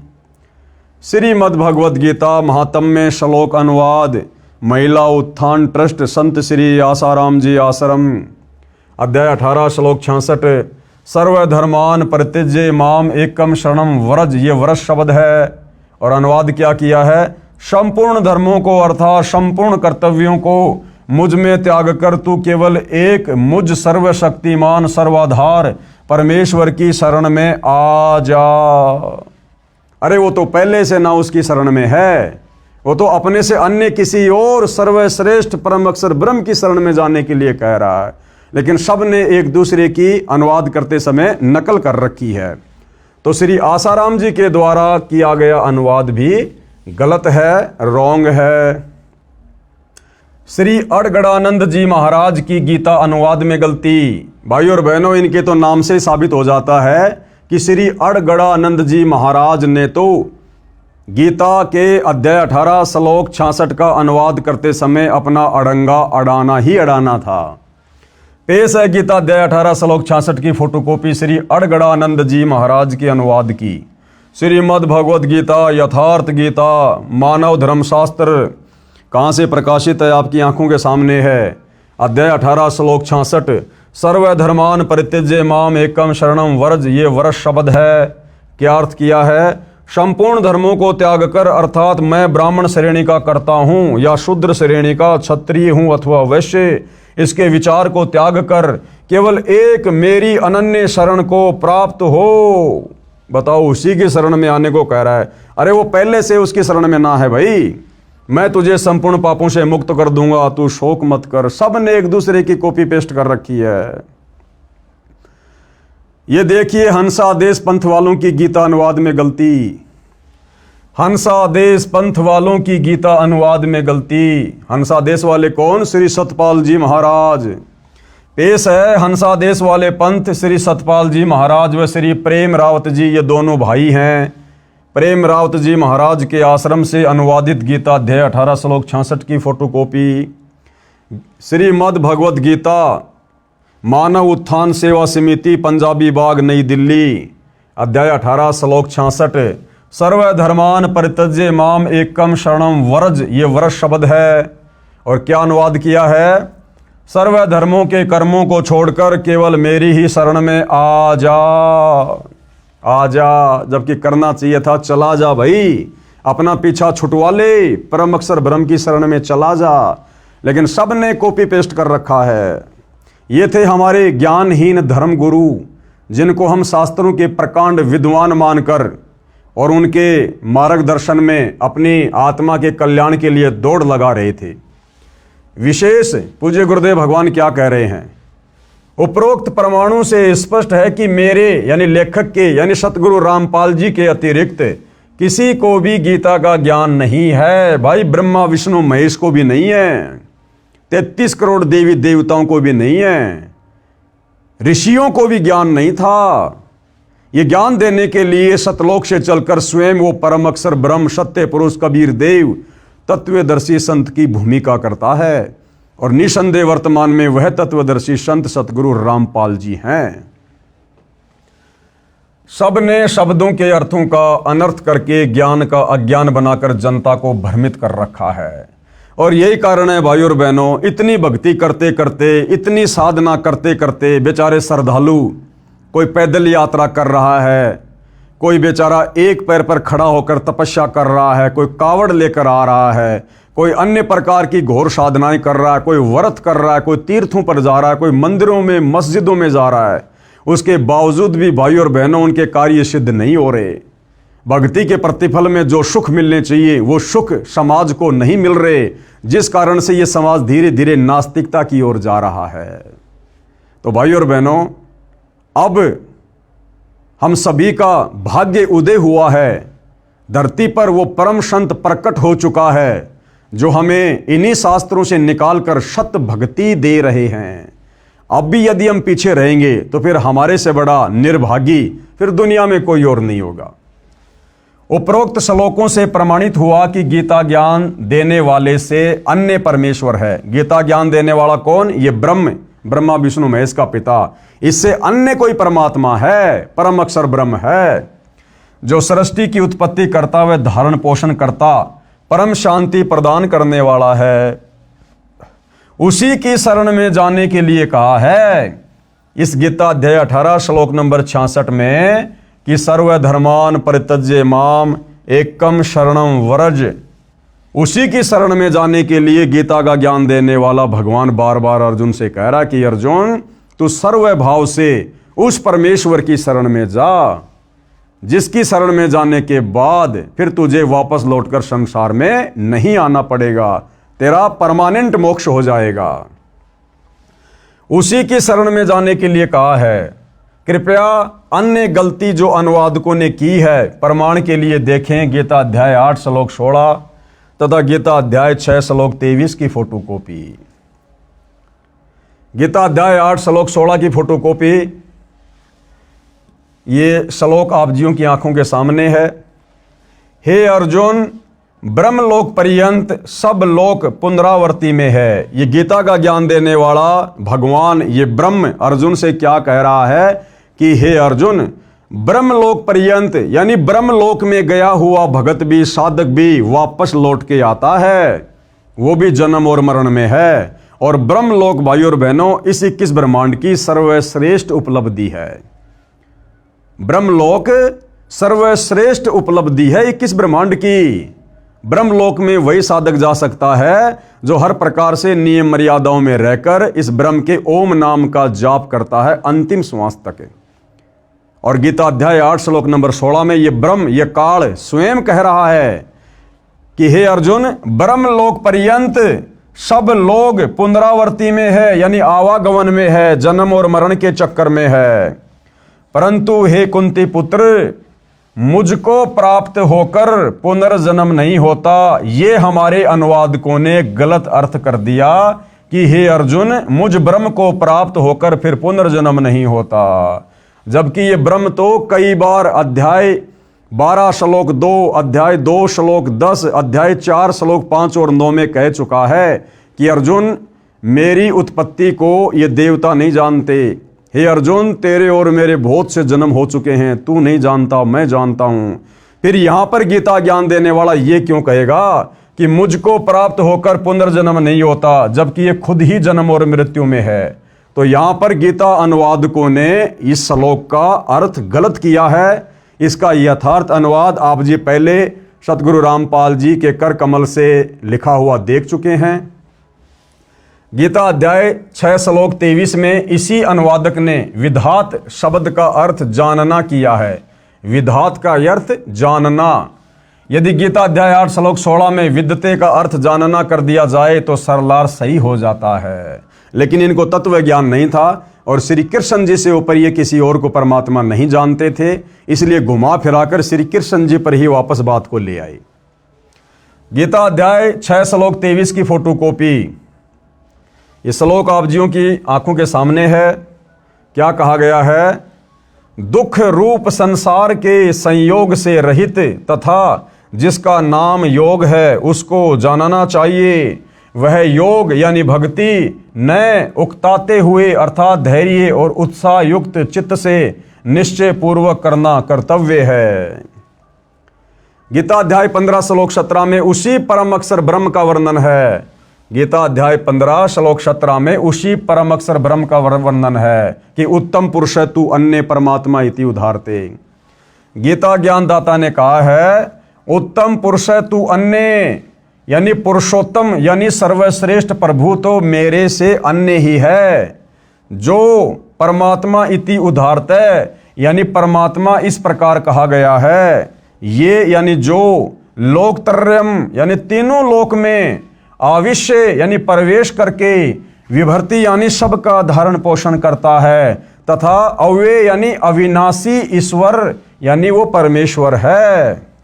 ध्यान रहे गीता अध्याय 8 श्लोक 8, 9, 10, 20 व 23 में तथा गीता अध्याय 18 श्लोक 61, 62 तथा 66 में भी इसी परम अक्षर ब्रह्म की महिमा है। कहा है कि जो परम अक्षर ब्रह्म यानी कबीर देव सत्य पुरुष सर्वस्य धातारम यानी सबका धारण पोषण करने वाला है, उस परमम दिव्यम पुरुषम यानी परम दिव्य पुरुष यानी सच्चिदानंद घन ब्रह्म परमेश्वर को भजता है, उसी को प्राप्त होता है। जो गीता ज्ञानदाता से उत्तम है, श्रेष्ठ है, यानी पुरुषोत्तम है, पुरुषों में यानी भगवानों में उत्तम है, श्रेष्ठ है, वह तो अन्य है।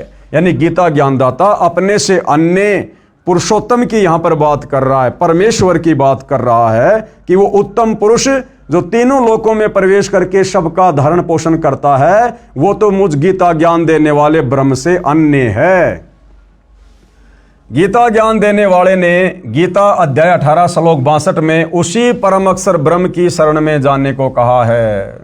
यानी भाइयों और बहनों, बार बार गीता का ज्ञान देने वाला हिंदू भाई बहन जिसे श्री कृष्ण मानते हैं, विद्वान जिसको ब्रह्म कहते हैं, वो बार बार यही कह रहा है कि भैया गधा कुत्ता शुअर बनना है, नरक भोगना है, कष्ट भोगने हैं, तो भैया मेरे ओम नाम की साधना कर ले, या नीचे के देवी देवताओं की साधना कर ले, भैया तेरी मर्जी। और अगर तुझे परम शांति चाहिए, जन्म मरण से छुटकारा चाहिए, सतलोक में जाना है, तो भैया उस परम अक्षर ब्रह्म की भक्ति कर ले। और उस परम अक्षर ब्रह्म की भक्ति तुझे तत्वदर्शी संत बताएगा, उसकी शरण में जा। इसके अलावा और कोई ऑप्शन धरती पर नहीं है। उस परम अक्षर ब्रह्म की भक्ति का मंत्र गीता अध्याय 17 श्लोक 23 में बताया है। अब उस परम अक्षर ब्रह्म सत्य पुरुष कबीर देव की भक्ति का, उसके सतलोक में जाने का मंत्र गीता अध्याय 17 श्लोक नंबर 23 में बताया है। ओम तत् सत इति निर्देश ब्रह्मण त्रिविध समर्थ। कहा है कि ओम तत् सत इति निर्देश, यानी केवल ये 3 मंत्र के जाप का ही निर्देश है। ओम तत् सत, ये ओम तो सीधा सीधा भाइयों और बहनों गीता ज्ञान देने वाले काल ब्रह्म का है, जो आपने पहले गीता अध्याय 8 श्लोक नंबर 13 में पढ़ा। खुद ये ब्रह्म कह रहा है कि ओम इति एक अक्षर माम ब्रह्म अनुस्मरण ये परियाति तजन देहम सयाति परमाम गतम। कि भाई अर्जुन, मेरे ब्रह्मलोक में जाने का मैं जितना तुझे सुख दे सकता हूं थोड़े बहुत समय के लिए, उसके लिए मेरी भक्ति का केवल एक ओम मंत्र है। उस ओम मंत्र का जाप करके तो भाई मेरे ब्रह्मलोक में आ सकता है, लेकिन मेरा ब्रह्मलोक भी परमानेंट नहीं है, उसका भी विनाश होता है। और ब्रह्मलोक में रहने वाले साधक का भी विनाश होता है, वो भी जन्म और मृत्यु में आता है। तो ये ओम तो सीधा सीधा गीता का ज्ञान देने वाले इस ब्रह्म का मंत्र है। ये तत् और सत, ये उस परम अक्षर ब्रह्म का मंत्र है, सतलोक जाने का मंत्र है। लेकिन कोई भाई ओम तत् सत करने लग जाए, ये कोई भक्ति नहीं है, ये कोई मंत्र नहीं है। ओम तो सीधा सीधा इस ब्रह्म का मंत्र है। तत् और सत ये सांकेतिक है। ये तत् का मतलब क्या है? इस तत् के अंदर कौन कौन से मंत्र हैं, सत के अंदर कौन कौन से मंत्र हैं, ये जानकारी भाई तत्वदर्शी संत देगा। इसीलिए तो कहा गीता ज्ञानदाता ने कि भैया मुझे तो तत्व ज्ञान नहीं है, मुझे ओम तत्सत की पूर्ण जानकारी नहीं है। उसके लिए गीता अध्याय 4 श्लोक नंबर 34 में खुद गीता ज्ञान देने वाला ब्रह्म कह रहा है कि तू तत्वदर्शी संतों की खोज कर, भली भांति उनको दंडोत प्रणाम कर, कपट छोड़कर सरलता पूर्वक व्यवहार कर, दंडोत प्रणाम कर, फिर वो तत्वदर्शी महात्मा तुझे तत्व ज्ञान का उपदेश करेगा। तब तुझे पता चलेगा कि ओम तत् सत का रहस्य क्या है, ये ओम तत् सत मिलकर फिर क्या मंत्र बनता है और किस विधि से इसका जाप किया जाता है। कहा है कि ओम तत् सत इति निर्देश ब्रह्मणे त्रिविध समर्थे। ब्रह्मण यानी उस पूर्ण ब्रह्म परमात्मा अक्षर पुरुष की भक्ति करने का मंत्र, उसको सुमरण करने का मंत्र। ब्रह्मणा तेन वेदा च यज्ञा च विहिता पुरा, अर्थात सच्चिदानंद घन ब्रह्म यानी परम अक्षर ब्रह्म की भक्ति का ओम तत् सत यह मंत्र है। इसका 3 विधि से सुमरण कहा है, यानी इसका 3 विधि से जाप होता है। अब वो जाप भाई और बहनों तत्वदर्शी संत ही बता सकता, धरती पर किसी और के पास नहीं है, केवल सतगुरु रामपाल जी ही बता सकते हैं। इसका 3 विधि से सुमरण होता है। सृष्टि के आदि में यानी सृष्टि की शुरुआत में यानी सतयुग के आदि शुरू में विद्वान पुरुष जो ज्ञान में अब गीता रूप में बता रहा हूं, इसी आधार से अपनी धार्मिक क्रिया किया करते थे। यानी सतयुग की शुरुआत में जो विद्वान पुरुष थे, जो भगत थे, साधक थे, ऋषि महात्मा थे, वो इन्हीं 3 मंत्रों का जाप किया करते थे, तत्वदर्शी संत से लेकर। और ये परम अक्षर ब्रह्म, ये सत्य पुरुष, ये कबीर परमात्मा चारों युगों में आते हैं, तत्वदर्शी संत की भूमिका करते हैं।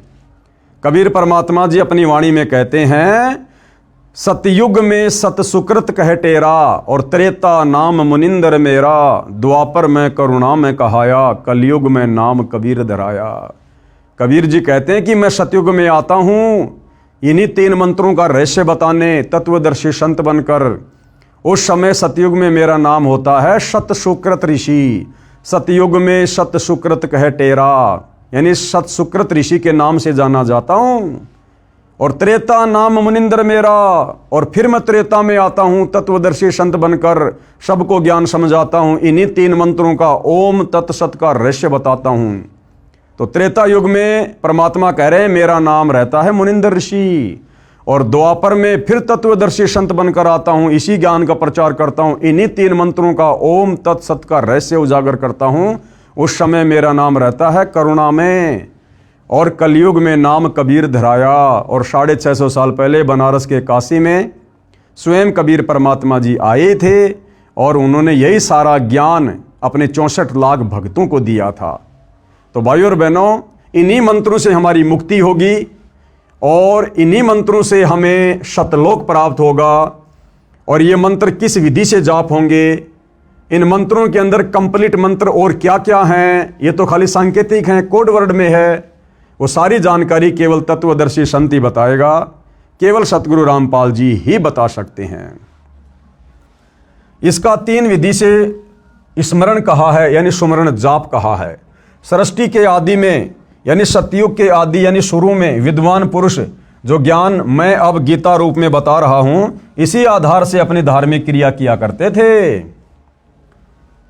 उसी परमेश्वर ने वेद व यज्ञ तथा ब्राह्मणों की उत्पत्ति की, यानी यज्ञों धार्मिक अनुष्ठानों का यथार्थ ज्ञान यानी तत्व ज्ञान उस ब्रह्म ने, यानी सच्चिदानंद घन ब्रह्म ने बताया। यानी भक्ति में हर प्रकार से धर्म कर्म की जानकारी, यज्ञों की जानकारी, वह परम अक्षर ब्रह्म स्वयं ही हर युग में तत्वदर्शी संत की भूमिका निभाते हुए हम जीवों को बताते हैं। और जो इस आधार से भक्ति करता है, वही आत्मा यहां पर भक्ति के सर्व लाभ प्राप्त करता है, जिसका विशेष प्रमाण गीता अध्याय 4 श्लोक 32 में है। एवं बहुविधा यज्ञा वितता ब्रह्मणे मुखे, कर्म जान विदितान सर्वान एवं ज्ञात्वा विमोक्षे। अर्थात ब्रह्मणे यानी सच्चिदानंद घन ब्रह्म, यानी कबीर परमात्मा। सच्चिदानंद घन ब्रह्म का मतलब है कबीर जी, परम अक्षर ब्रह्म, उत्तम पुरुष। अर्थात सच्चिदानंद घन ब्रह्म यानी परम अक्षर ब्रह्म ने मुखे यानी अपने मुख कमल से जो वाणी बोली, उस वाणी में बहुत प्रकार के यज्ञ यानी धार्मिक अनुष्ठानों की जानकारी दी है। जो साधना बताई है वह कर्म करते करते की जा सकती है, यानी कार्य करते करते ये भक्ति की जा सकती है। इस भक्ति को करने के लिए जंगल में जाने की, गुफाओं में बैठने की, अन्य कोई हट करने की, तपस्या करने की, व्रत करने की, पैदल जाने की कोई आवश्यकता नहीं है। जो सत भक्ति परम अक्षर ब्रह्म तत्वदर्शी संत का रूप धारण करके हमें इस पृथ्वी पर बताते हैं, ये बहुत ही सरल और सहज भक्ति है। नाम उठत नाम बैठत नाम सोवत जाग बे, नाम खाते नाम पीते नाम शेती लाग बे। अपना कार्य करते करते हम ये भक्ति कर सकते हैं। माता बहनें झाड़ू निकालते निकालते, खाना बनाते बनाते उन मंत्रों का जाप कर सकती हैं। किसान खेत में हल चलाते चलाते, मजदूर अपनी मजदूरी करते करते इन मंत्रों का जाप कर सकता है। ड्राइवर गाड़ी चलाते चलाते इन मंत्रों का मन ही मन में जाप कर सकता है। ये इतनी आसान और इतनी सरल भक्ति है। ना इसमें विशेष कोई पहनावे की जरूरत है, ना विशेष कोई खान पान की जरूरत है, ना विशेष कोई आसन लगाने की जरूरत है। बहुत ही सहज भक्ति है। वह सूक्ष्म वेद यानी तत्व ज्ञान है, उसको जानकर तू कर्म बंधन से सर्वदा मुक्त हो जाएगा, यानी पूर्ण मोक्ष प्राप्त करेगा। यानी इस 21 ब्रह्मांड के स्वामी काल ब्रह्म ने हमारे ऊपर जो दुनिया भर के ये कर्म बंधन लगा रखे हैं, हमें इन कर्मों के बंधनों में जकड़ रखा है। इस भक्ति के करने से ही हम इस काल के द्वारा लगाए गए कर्म बंधनों से सर्वदा मुक्त हो सकते हैं। अन्य जितनी भी साधनाएं संसार में प्रचलित हैं, उन साधनाओं से हम उल्टा कर्म बंधनों में जकड़े जाएंगे। सावधान, पूज्य गुरुदेव भगवान हमें सावधान कर रहे हैं कि भाई सावधान रहना। गीता अध्याय 4 श्लोक 32 में ब्रह्मण्य शब्द है। इसका अर्थ मेरे अतिरिक्त यानी सतगुरु रामपाल जी के अतिरिक्त सभी गीता जी के अनुवादकों ने गलत किया है।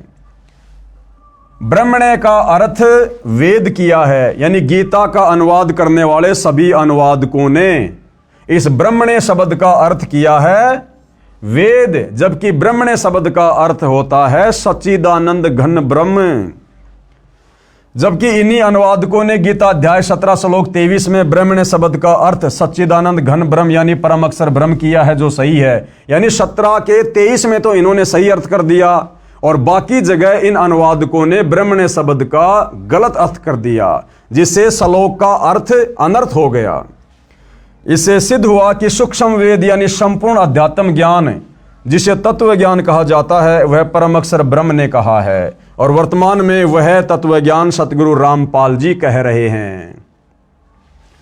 ध्यान रहे, गीता ज्ञान देने वाले को उस तत्व ज्ञान की जानकारी नहीं है। अब बताओ, जब गीता का ज्ञान देने वाले इस ब्रह्म को भी तत्व ज्ञान की जानकारी नहीं है, बाकी 21 ब्रह्मांड में भाई फिर दुर्गा इस काल के नीचे है, उसको कहां से तत्व ज्ञान होगा? दुर्गा से उत्पन्न तीनों उसके पुत्र ब्रह्मा विष्णु महेश, उनको कहां से तत्व ज्ञान होगा? ब्रह्मा जी से चारों वेद लेकर मनु ने आगे समाज में उतार दिए, बताओ फिर मनु को कहां से तत्व ज्ञान हो जाएगा? फिर ये वर्तमान के आचार्य शंकराचार्य संत महंत कथावाचक जिन्होंने धर्म को धंधे में तब्दील कर दिया, भला फिर इनको कहां से तत्व ज्ञान हो जाएगा? तो भाइयों और बहनों, विचारणीय विषय है। जो तत्व ज्ञान 21 ब्रह्मांड के नकली भगवान इस काल ब्रह्म को जो गीता का ज्ञान दे रहा है, इसको भी नहीं है, तो फिर सतगुरु रामपाल जी कौन है जो तत्व ज्ञान दे रहे हैं इसी के 21 ब्रह्मांड में आकर?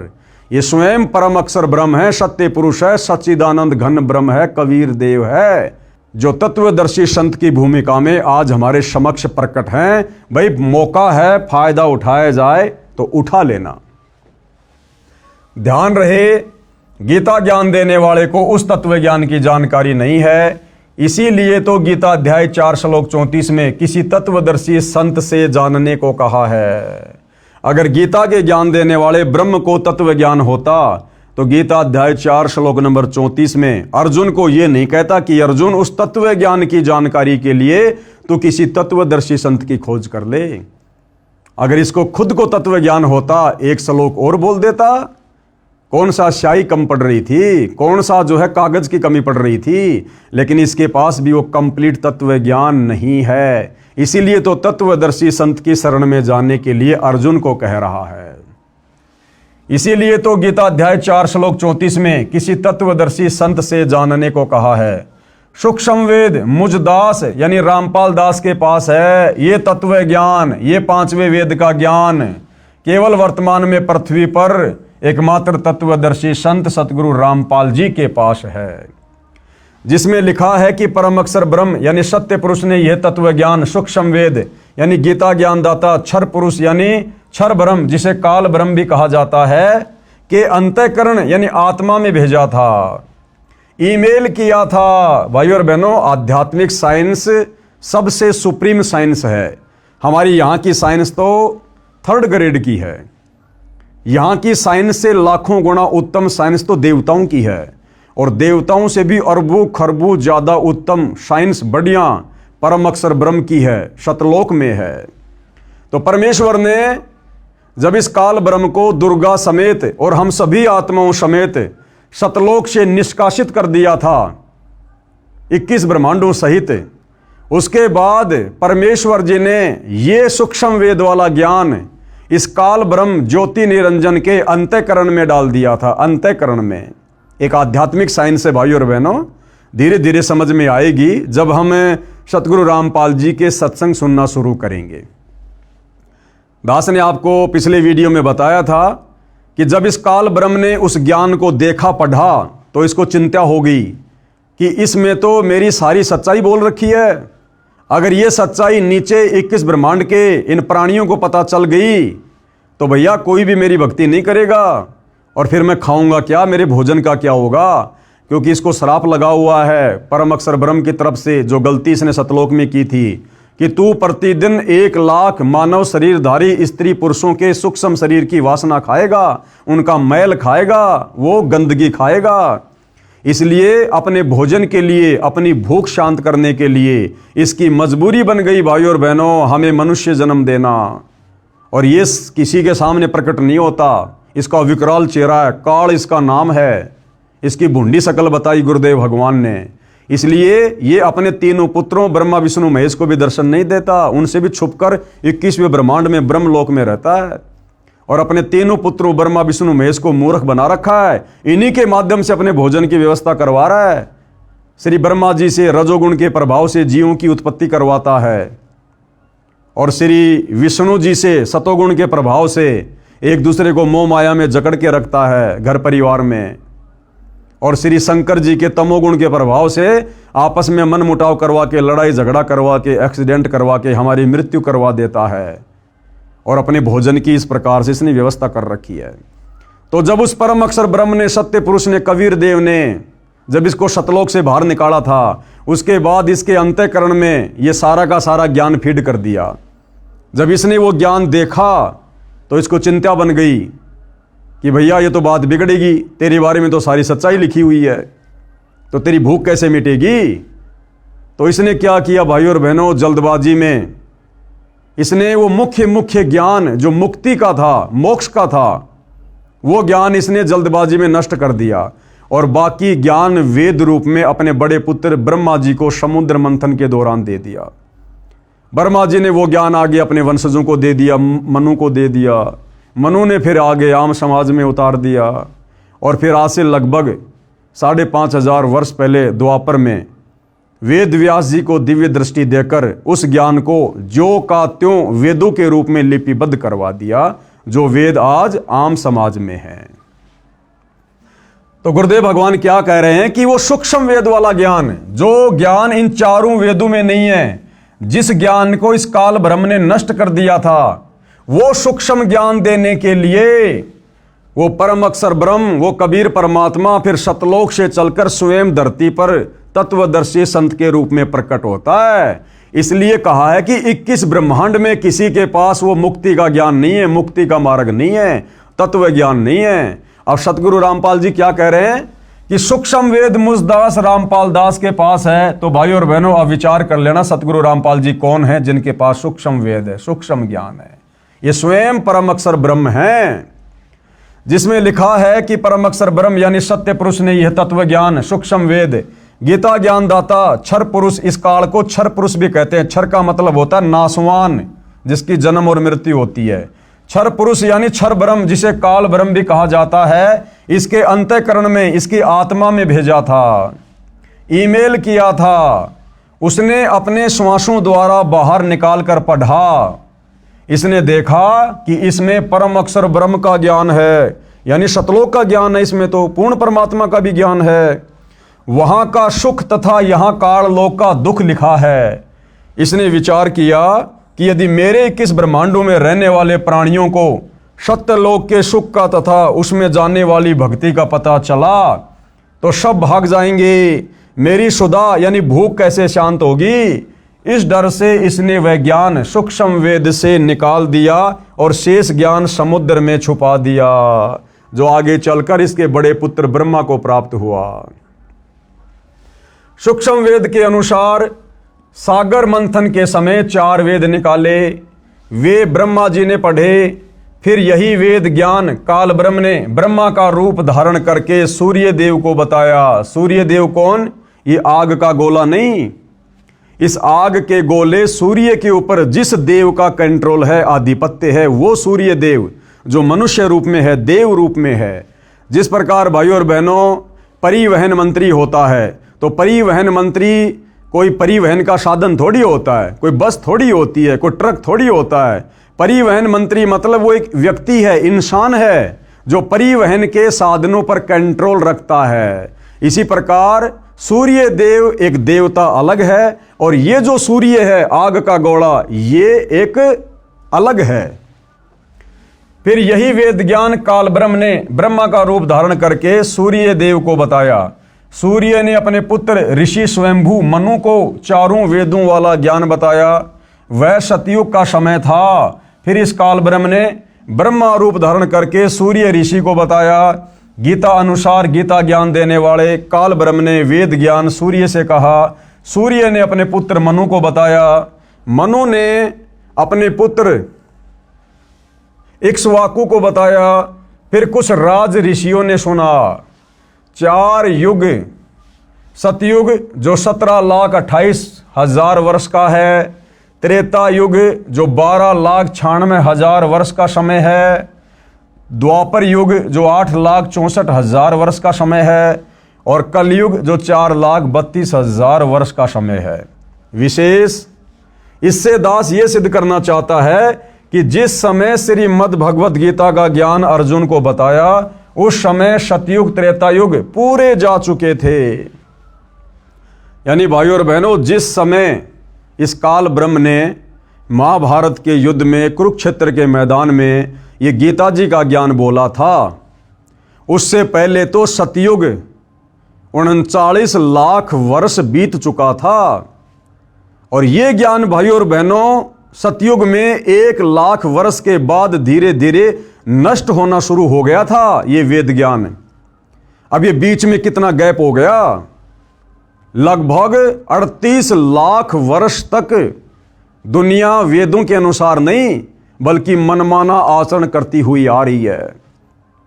और अब सतगुरु रामपाल जी उसी वेद ज्ञान को, इसी गीता जी के ज्ञान को जब यथार्थ रूप में समाज में उतार रहे हैं, तो लोगों को स्वीकार करने में बड़ी दिक्कत आ रही है, क्योंकि लोग लोक वेद पर ज्यादा आधारित हो गए, कहीं सुनी बातों पर ज्यादा विश्वास करने लग गए, और कहते हैं कि संत रामपाल जी को क्या पता, ये तो कल आए हैं, ये हमारे बड़े बड़े साधु संत महात्मा ऋषि आचार्य शंकराचार्य जैसे चले गए, क्या उनको ज्ञान नहीं था? तो भाइयों और बहनों, किसको कितना ज्ञान था, ये सारी बातें आप जी इन वीडियो में देख रहे हैं। इस पवित्र पुस्तक हिंदू साहिबान नहीं समझे गीता वेद पुराण अपनी आंखों से देख रहे हैं।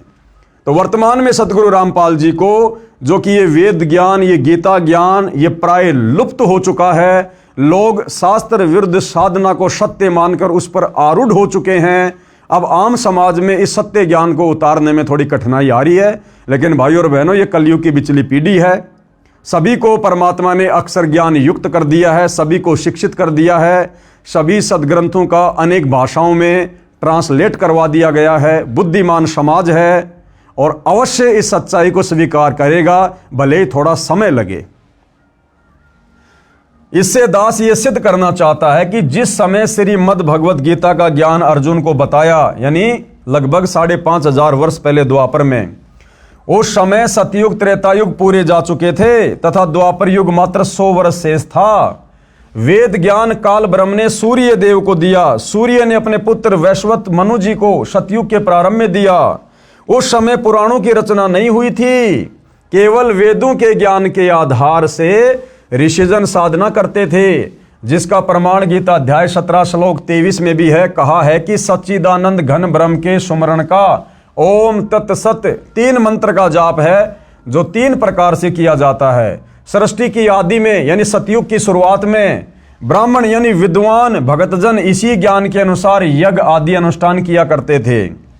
कृपया ध्यान दें, गीता का ज्ञान वेद ज्ञान से सतयुग के शुरू में ब्रह्मा व मनु को मिला था। उससे 38,87,900 वर्ष पश्चात कहा गया है। यानी भाइयों और बहनों, जो वेद ज्ञान सतयुग की शुरुआत में भगत जन उस वेद ज्ञान के अनुसार भक्ति किया करते थे, वो वेद ज्ञान फिर सतयुग के बाद यानी 38,87,900 साल के बाद अब महाभारत के युद्ध में, कुरुक्षेत्र के मैदान में फिर से गीता जी के रूप में बोला गया। इतने वर्षों के बाद उसे 38,87,900 वर्ष पश्चात कहा गया है, जो लगभग 1,00,000 वर्ष तक यथारूप में रहा सतयुग की शुरुआत में। उसके पश्चात मनमाना आचरण प्रारंभ हो गया था। प्रमाण आगे बताया है।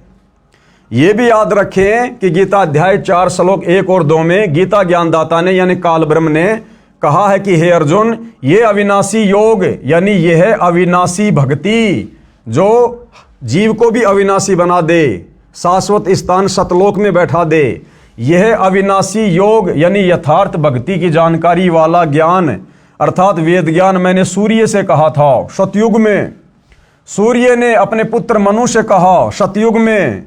मनु ने अपने पुत्र इक्ष्वाकु राजा से कहा सतयुग में। उसके बाद ये ज्ञान राज ऋषियों ने परंपरा से जाना, यानी फिर इसमें मिलावट होती चली गई, किंतु बाद में वह योग यानी भक्ति का ज्ञान नष्ट यानी नष्ट हो गया था। यानी ये तत्व ज्ञान, ये वास्तविक वेद वाला ज्ञान है। सतयुग में केवल शुरुआत में 1,00,000 वर्ष तक ठीक ठाक चला। उसके बाद इस ज्ञान में मिलावट होनी शुरू हो गई, इस भक्ति में मिलावट होनी शुरू हो गई। और उस वेद ज्ञान को जो सतयुग में शुरुआत में 1,00,000 वर्ष तक सही चला था, फिर उस ज्ञान को दोबारा से गीता ज्ञान के रूप में द्वापर युग के लास्ट में बोला गया काल ब्रह्म के द्वारा। यानी 38,87,900 साल बाद वही वास्तविक वेद ज्ञान दोबारा महाभारत के युद्ध में कुरुक्षेत्र के मैदान में बोला गया। इस बीच भाई और बहनों 38,00,000 वर्ष तक ये दुनिया शास्त्र विरुद्ध साधना करती आ रही है, वेद ज्ञान के विरुद्ध साधना करती हुई आ रही है। और अब इस ज्ञान को, इस गीता वाले ज्ञान को भी काल प्रेरणा से नकली संतों ने, महर्षियों ने, शंकराचार्यों ने उलझ पुलझ कर दिया है। और अब सतगुरु रामपाल जी उस यथार्थ ज्ञान को, वेदों वाले ज्ञान को, वेदों से ऊपर सूक्ष्म वेद वाले ज्ञान को जब आम समाज में उतारना चाह रहे हैं, तो आत्माएं इतना जल्दी स्वीकार करने को तैयार नहीं हो रही हैं। क्योंकि हमारे साधु संत महात्माओं ने, हमारे धर्मगुरुओं ने हमारे हृदय में लाखों वर्षों से झूठ बोल बोल कर, शास्त्र विरुद्ध ज्ञान दे देकर अज्ञान ठोक दिया। अज्ञान, अब इस अज्ञान को निकालने में भाई और बहनों परमात्मा को थोड़ा समय लग रहा है, लेकिन ये उनके द्वारा निर्धारित किया गया भक्ति का ठीक समय है। कलयुग की बिचली पीढ़ी है। परमेश्वर ने सारे साधन हमें दे दिए और अब ये ज्ञान आत्माएं समझेंगी, पूरा विश्व समझेगा। आने वाले समय में पूरा विश्व सतगुरु रामपाल जी की ही शत भक्ति करेगा, इन्हीं की शरण को अपनाएगा। अन्यथा लोग बहुत ज़्यादा दुखी हो जाएंगे, परेशान हो जाएंगे और अंत में दुखी होकर सतगुरु रामपाल जी की शरण में आने के अलावा दूसरा कोई ऑप्शन पृथ्वी पर किसी के पास नहीं रहेगा। लेकिन जो ज्ञान को आधार बनाकर समय रहते ज्ञान को स्वीकार कर लेंगे तो अच्छा है। अन्यथा भाई और बहनों, आप युग परिवर्तन के दौर में जी रहे हैं। 2028 फिक्स है, तबाही मचेगी। कहीं प्राकृतिक आपदाएं, कभी सूखा पड़ेगा, अति वर्षा होगी, अतिवृष्टि होगी, अनावृष्टि होगी, कहीं भूकंप आएगा, कहीं बीमारियां आएंगी, कहीं युद्ध होगा, कहीं गृह युद्ध होगा। तो अंत में यदि सुरक्षा चाहिए तो सतगुरु रामपाल जी की शरण ही एकमात्र विकल्प है। और इस अनुसार जो शास्त्र विधि अनुसार ज्ञान सतगुरु रामपाल जी बता रहे हैं, भक्ति दे रहे हैं, इस शास्त्र विधि अनुसार इस ज्ञान को, इस भक्ति को, इस योग को हमने अंत में अपनाना पड़ेगा। दूसरा कोई तरीका सुख प्राप्ति का नहीं है। किंतु बाद में वह योग यानी भक्ति का ज्ञान नष्ट यानी नष्ट हो गया था, यानी लुप्त हो गया। इससे स्पष्ट होता है कि सतयुग में लगभग 1,00,000 वर्ष तक जो वर्तमान में गीता ज्ञान है, वेद ज्ञान के आधार से साधना की जाती रही। उसके पश्चात मनमाना आचरण शुरू हो गया था, क्योंकि राजा इक्ष्वाकु का परपौत्र नाभि राज हुआ, जो कि अयोध्या का राजा था, जो अयोध्या का राजा था। तथा अंतिम कुलकर यानी कुल की मर्यादा का पालन करने वाला अर्थात वेद ज्ञान अनुसार साधक था। यानी सतयुग की शुरुआत में अयोध्या का राजा नाभिराज, जिसने लगभग 1 लाख वर्ष तक अयोध्या में राज किया, तो नाभिराज तक तो भाई और बहनों ये वेद ज्ञान था, वेद ज्ञान अनुसार भक्ति होती थी। नाभिराज के बाद में अयोध्या की गद्दी पर बैठा उसका बेटा ऋषभदेव। ऋषभदेव जैन धर्म के लोग जिसे अपना प्रथम तीर्थकर मानते हैं, जैन धर्म का उत्पत्ति कर्ता मानते हैं। तो नाभिराज के बाद सतयुग में अयोध्या का राजा बना ऋषभदेव, और उस ऋषभदेव ने भाई और बहनों फिर मनमाना आचरण करना शुरू कर दिया था। उसने फिर भूखा रहकर साधना करना, व्रत करना, मुंह में पत्थर लेकर साधना करना, नंगा रहकर जंगल में जाकर साधना करना। उसने फिर इस वेद ज्ञान के विपरीत साधना शुरू कर दी थी। और उसी समय से यानी सतयुग 1 लाख वर्ष बीतने के बाद से लेकर वर्तमान समय तक, जब तक सतगुरु रामपाल जी ने सन 1994 से वापस ये यथार्थ सत भक्ति देनी शुरू नहीं की थी, तब तक भाई और बहनों ये दुनिया मनमाना आचरण करती हुई आ रही है। क्योंकि राजा इक्ष्वाकु का परपोत्र नाभिराज हुआ, जो अयोध्या का राजा था तथा अंतिम कुलकर यानी कुल की मर्यादा का पालन करने वाला अर्थात वेद ज्ञान अनुसार साधक था। उसके बाद नाभिराज का पुत्र राजा ऋषभदेव हुआ, जो जैन धर्म का प्रथम तीर्थकर हुआ, जिसने शास्त्र विधि त्याग कर मनमाना आचरण करके साधना की, भक्ति की। प्रश्न 6, अब किसी ने सवाल किया है पुराण कैसे बने, कि इन पुराणों की रचना कैसे हुई है। इन पुराणों की रचना भी भाई और बहनों मनमाने तरीके से हुई है, मनमाने तरीके से। पुराणों में भी यथार्थ भक्ति नहीं है। उत्तर कृपया ध्यान दें, यह वेद ज्ञान यानी जो गीता में बताया गया है सतयुग के प्रारंभ में यानी शुरुआत में, यानी लगभग 1 लाख वर्ष सतयुग बीत जाने के बाद ही समाप्त हो गया था। इसका प्रमाण कहाँ है? इसका प्रमाण है जैन संस्कृति कोश, यानी जैन समाजियों की एक पुस्तक है जैन संस्कृति कोश नामक पुस्तक, जिसके लेखक हैं प्रोफेसर भागचंद जैन भास्कर, सन्मति प्राच्य शोध संस्थान नागपुर कला एवं धर्म शोध संस्थान वाराणसी। इसके प्रकाशक हैं डॉक्टर प्रेम शंकर द्विवेदी। डॉक्टर भागचंद्र जैन भास्कर के पेज नंबर 176 पर लिखा है कि इक्ष्वाकु के वंश में राजा नाभिराज हुए, उनके पुत्र ऋषभदेव जी हुए जो अयोध्या के राजा थे। ऋषभदेव राज त्याग कर 1 वर्ष तक निराहार रहे, यानी भूखे रहे, व्रत किया। अब ये व्रत करना ना गीता में है ना वेद में है। तो ये राजा ऋषभदेव से पाखंड इस भक्ति में शुरू हो चुका था, मनमानी भक्ति इन्होंने करनी शुरू कर दी थी। यानी कुछ नहीं खाया, फिर जंगल में चले गए, 1000 वर्ष तक घोर तप किया। अब ये घोर तप करना ना गीता में लिखा है ना वेदों में। गीता जी तो मना कर रही है कि जो साधक तप करते हैं वो शरीर में विराजमान परमात्मा को और शरीर के कमल चक्रों में विराजमान देवताओं को भी दुखी करते हैं। वो तो राक्षस स्वभाव के जान, और उनको तो मैं घोर नरक में डालता हूं। अब बताओ, सतयुग में राजा ऋषभदेव ने उस समय यह तप करना शुरू कर दिया था, वेद विरुद्ध साधना। 1000 वर्ष तक घोर तप किया, जो जैन धर्म के प्रथम तीर्थकर हुए। इसके पश्चात धर्म देशना यानी नाम दीक्षा देने लगे, मनमुखी रूप से नाम देने लगे। और प्रथम नाम उपदेश उस ऋषभदेव ने अपने पुत्र यानी भरत के पुत्र मरीचि को दी। किसको दी? अपने पुत्र भरत के पुत्र मरीचि को दी। इसी मरीचि को वैदिक धर्म का प्रवर्तक माना जाता है। यही आत्मा आगे चलकर जैन धर्म का 24वां तीर्थकर महावीर जैन बना। अब बताओ, ऋषभदेव ने अपने पोते मारीचि को नाम दीक्षा दी, और ऋषभदेव खुद वेद ज्ञान के विरुद्ध साधना करने लग गया था। तो जिसको वो नाम उपदेश देगा वो भी तो वही साधना करेगा वेद विरुद्ध। तो अपने पुत्र मारीचि को उसने प्रथम नाम दिया, और वही मारीचि वाली आत्मा आगे चलकर लाखों वर्ष बाद जैन धर्म का 24वां तीर्थकर महावीर जैन हुआ। तो बताओ भाई और बहनों, जब सतयुग में जैन धर्म के प्रवर्तक ऋषभ देव ने ही वेद विरुद्ध साधना शुरू कर दी थी, तो जैन धर्म के 24वें तीर्थकर महावीर स्वामी के पास, महावीर जैन के पास भला वेद अनुसार साधना कहां से होगी।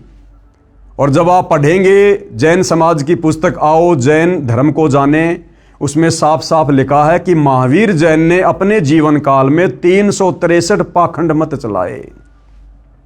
यानी बहुत सारे पाखंड मत तो ऋषभ देव जी ने शुरू कर दिए थे, और फिर महावीर जैन ने भी कमी नहीं छोड़ी, 363 पाखंड मत चला के चला गया। नंगा रहना, मुंह पे पट्टी बांधना, प्याज लहसुन नहीं खाना, सूर्य अस्त होने से पहले भोजन कर लेना, दुनिया भर के पाखंड मत चला के निकल पड़ा। यही आत्मा आगे चलकर, कौन सी आत्मा? मारीची वाली आत्मा, जिसने ऋषभ देव से यानी अपने दादाजी से नाम उपदेश लिया था। यही आत्मा आगे चलकर जैन धर्म का 24वां तीर्थकर महावीर जैन बना। जिस साधना को श्री ऋषभ देव जी करते थे, वही साधना अपने प्रथम शिष्य मरीची को दी।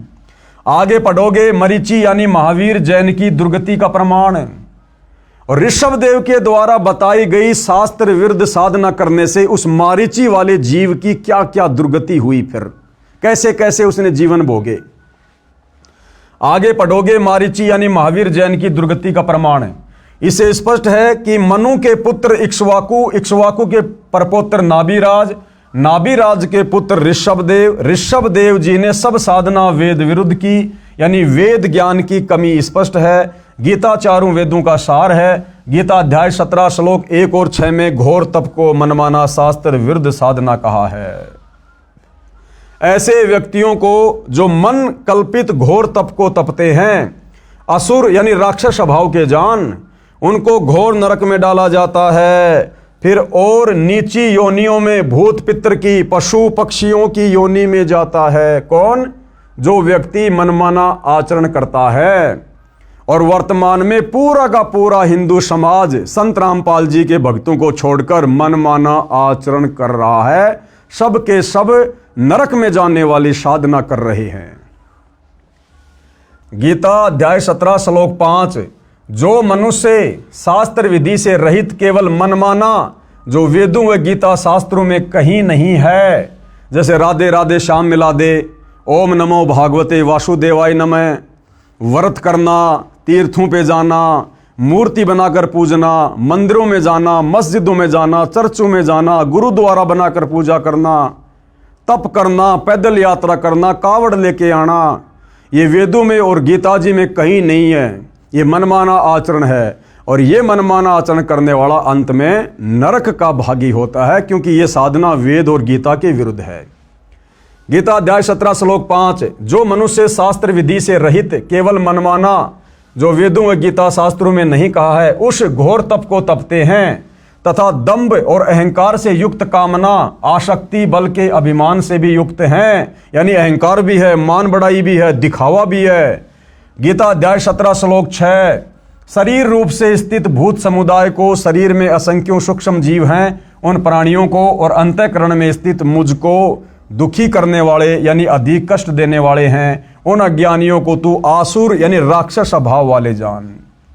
यानी जो व्यक्ति वेद और गीता विरुद्ध साधना करता है, जो व्यक्ति तत्वदर्शी संत की शरण में आकर शास्त्र अनुकूल सत भक्ति नहीं करता, भाई गीता ज्ञानदाता कह रहा है कि वो तो राक्षस स्वभाव को धारण किया हुआ मनुष्य में नीच व्यक्ति है, उसको तो मैं घोर नरक में डालूंगा। तो आज सतगुरु रामपाल जी के पंथ में उनके भक्तों को छोड़कर 99.99% हिंदू समाज, मुसलमान समाज, सिख समाज, ईसाई समाज, पूरे विश्व के प्राणी शास्त्र विरुद्ध, वेद विरुद्ध, गीता विरुद्ध मनमाना आचरण, मनमानी भक्ति कर रहे हैं। देख लेना भैया क्या बनेगी। ऋषियों ने मनमाना आचरण तथा कुछ वेद के आधार से ओम नाम का जाप किया तथा हठ योग, घोर तप किया, समाधियां लगाई, अपनी अपनी साधना का अनुभव बताना शुरू किया, शिष्य बनाने लगे। उनको जो ज्ञान ब्रह्मा जी से सुना था वह तथा कुछ अपना अनुभव हुआ, उसको मिलाकर पुराणों की रचना की। इस प्रकार से भाई और बहनों ये 18 पुराणों की रचना हुई है। ये वेद अनुसार साधना तो सतयुग की शुरुआत में नष्ट हो गई थी। उसके बाद में सुना सुनाया ज्ञान और मनमानी भक्ति आगे चलने लगी। फिर आगे जितने भी बड़े बड़े साधु संत महात्मा ऋषि हुए हैं, दुर्वासा जैसे, वशिष्ठ जैसे, विश्वामित्र जैसे, मार्कंडे जैसे, इन लोगों ने कुछ एक साधना तो थोड़ी बहुत वेदों से निकाल ली और कुछ एक इन्होंने समाधि अवस्था में जो भी इनको अनुभव हुआ उसको मिलाकर गोल मटोल करके अपना अनुभव इन्होंने पुस्तकों के रूप में लिख दिया और समाज में पेश कर दिया, जिसको हम कहते हैं पुराण।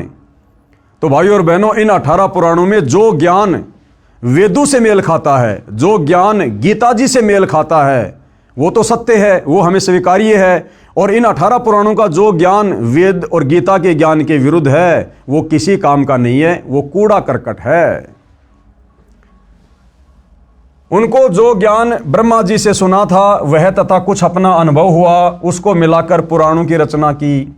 जो महाभारत युद्ध के बाद व्यास जी ने 4 वेदों 18 पुराणों वाला ज्ञान महाभारत ग्रंथ, जिसमें श्रीमद् भगवत गीता भी लिखी है, तथा श्रीमद् भगवत यानी सुधा सागर जो राजा परीक्षित को ऋषि शुकदेव ने 7 दिन कथा सुनाई थी, वह ज्ञान श्रीमद् भागवत नाम से जाना जाता है।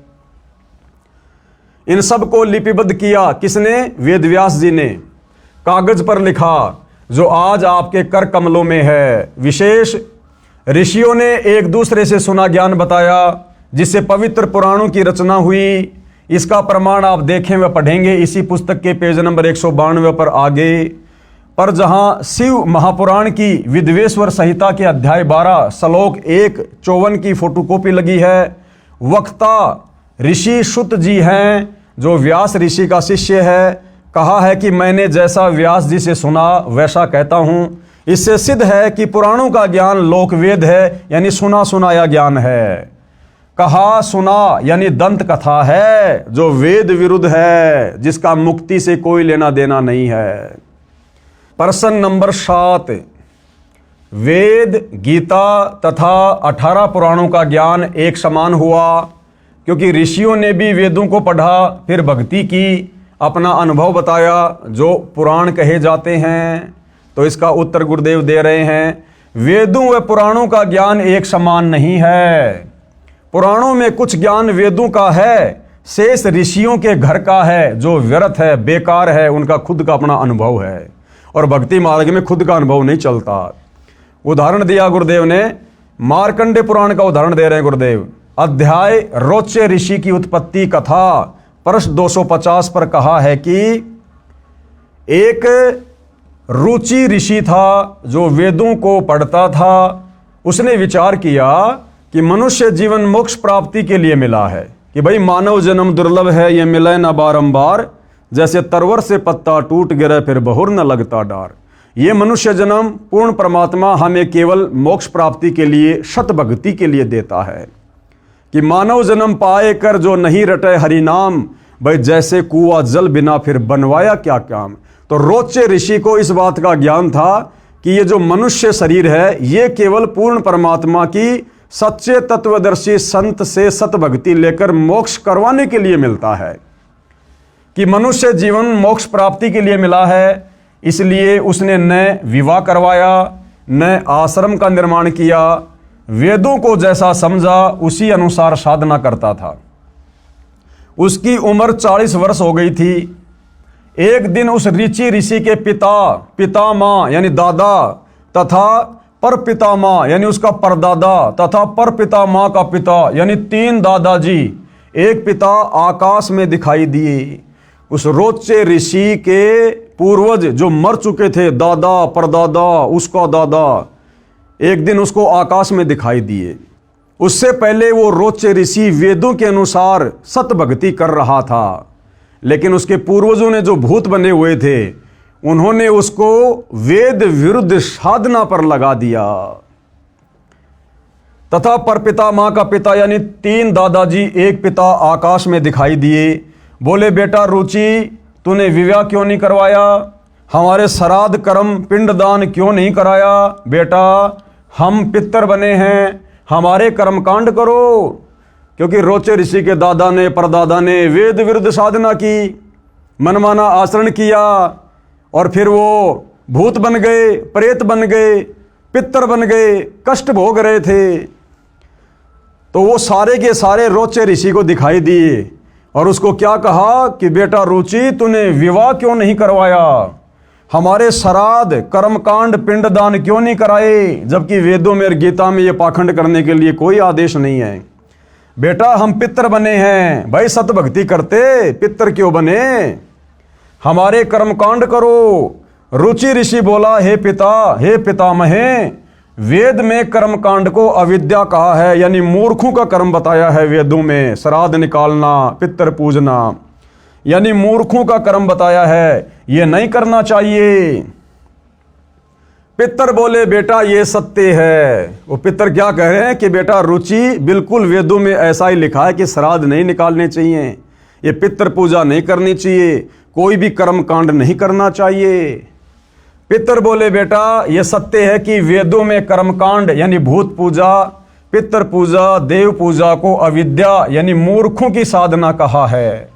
आप जिस मार्ग पर लगे हो, वो पूर्वज कहने लगे कि बेटा रुचि, आप जिस मार्ग पे लगे हो ना, जो वेदों के अनुसार साधना कर रहे हो, यह मोक्ष मार्ग है। बेटा हम बहुत दुखी हैं, हमारा कर्मकांड कर, विवाह करवाओ। चारों पितर भी ऋषि थे, इन्होंने वेद विरुद्ध भक्ति की, जिस कारण से पितर योनि में कष्ट उठा रहे थे, अपना जीवन नष्ट किया, अपने बच्चों को सुमार्ग छुड़वाकर, यानी रोचे ऋषि जो वेदों के अनुसार साधना कर रहा था, सुमार्ग पर लगा हुआ था, उन पितरों ने अपने उस बच्चे का सुमार्ग छुड़वाकर कुमार्ग में धकेल दिया। उसको डरा के, धमका के, लोभ लालच दे के कि पितर तेरा ये भला कर देंगे, पितर तेरा ये कर देंगे। और गुरुदेव कहते हैं वो पितर खुद तो भूखे मर रहे हैं, बता रुचि ऋषि का भला क्या भला कर देंगे। लेकिन उस वेद अनुसार साधना पर लगे हुए रुचि ऋषि को भी उन पितरों ने भ्रमित कर दिया और वेद विरुद्ध साधना पर लगा दिया, कर्म कांड में लगा दिया। रुचि ऋषि ने विवाह करवाया, एक पुत्र हुआ, उसका रोचे नाम रखा। अब इस कथा का क्या सार है, गुरुदेव हमें वो समझाना चाहते हैं। इस कथा का सार क्या है?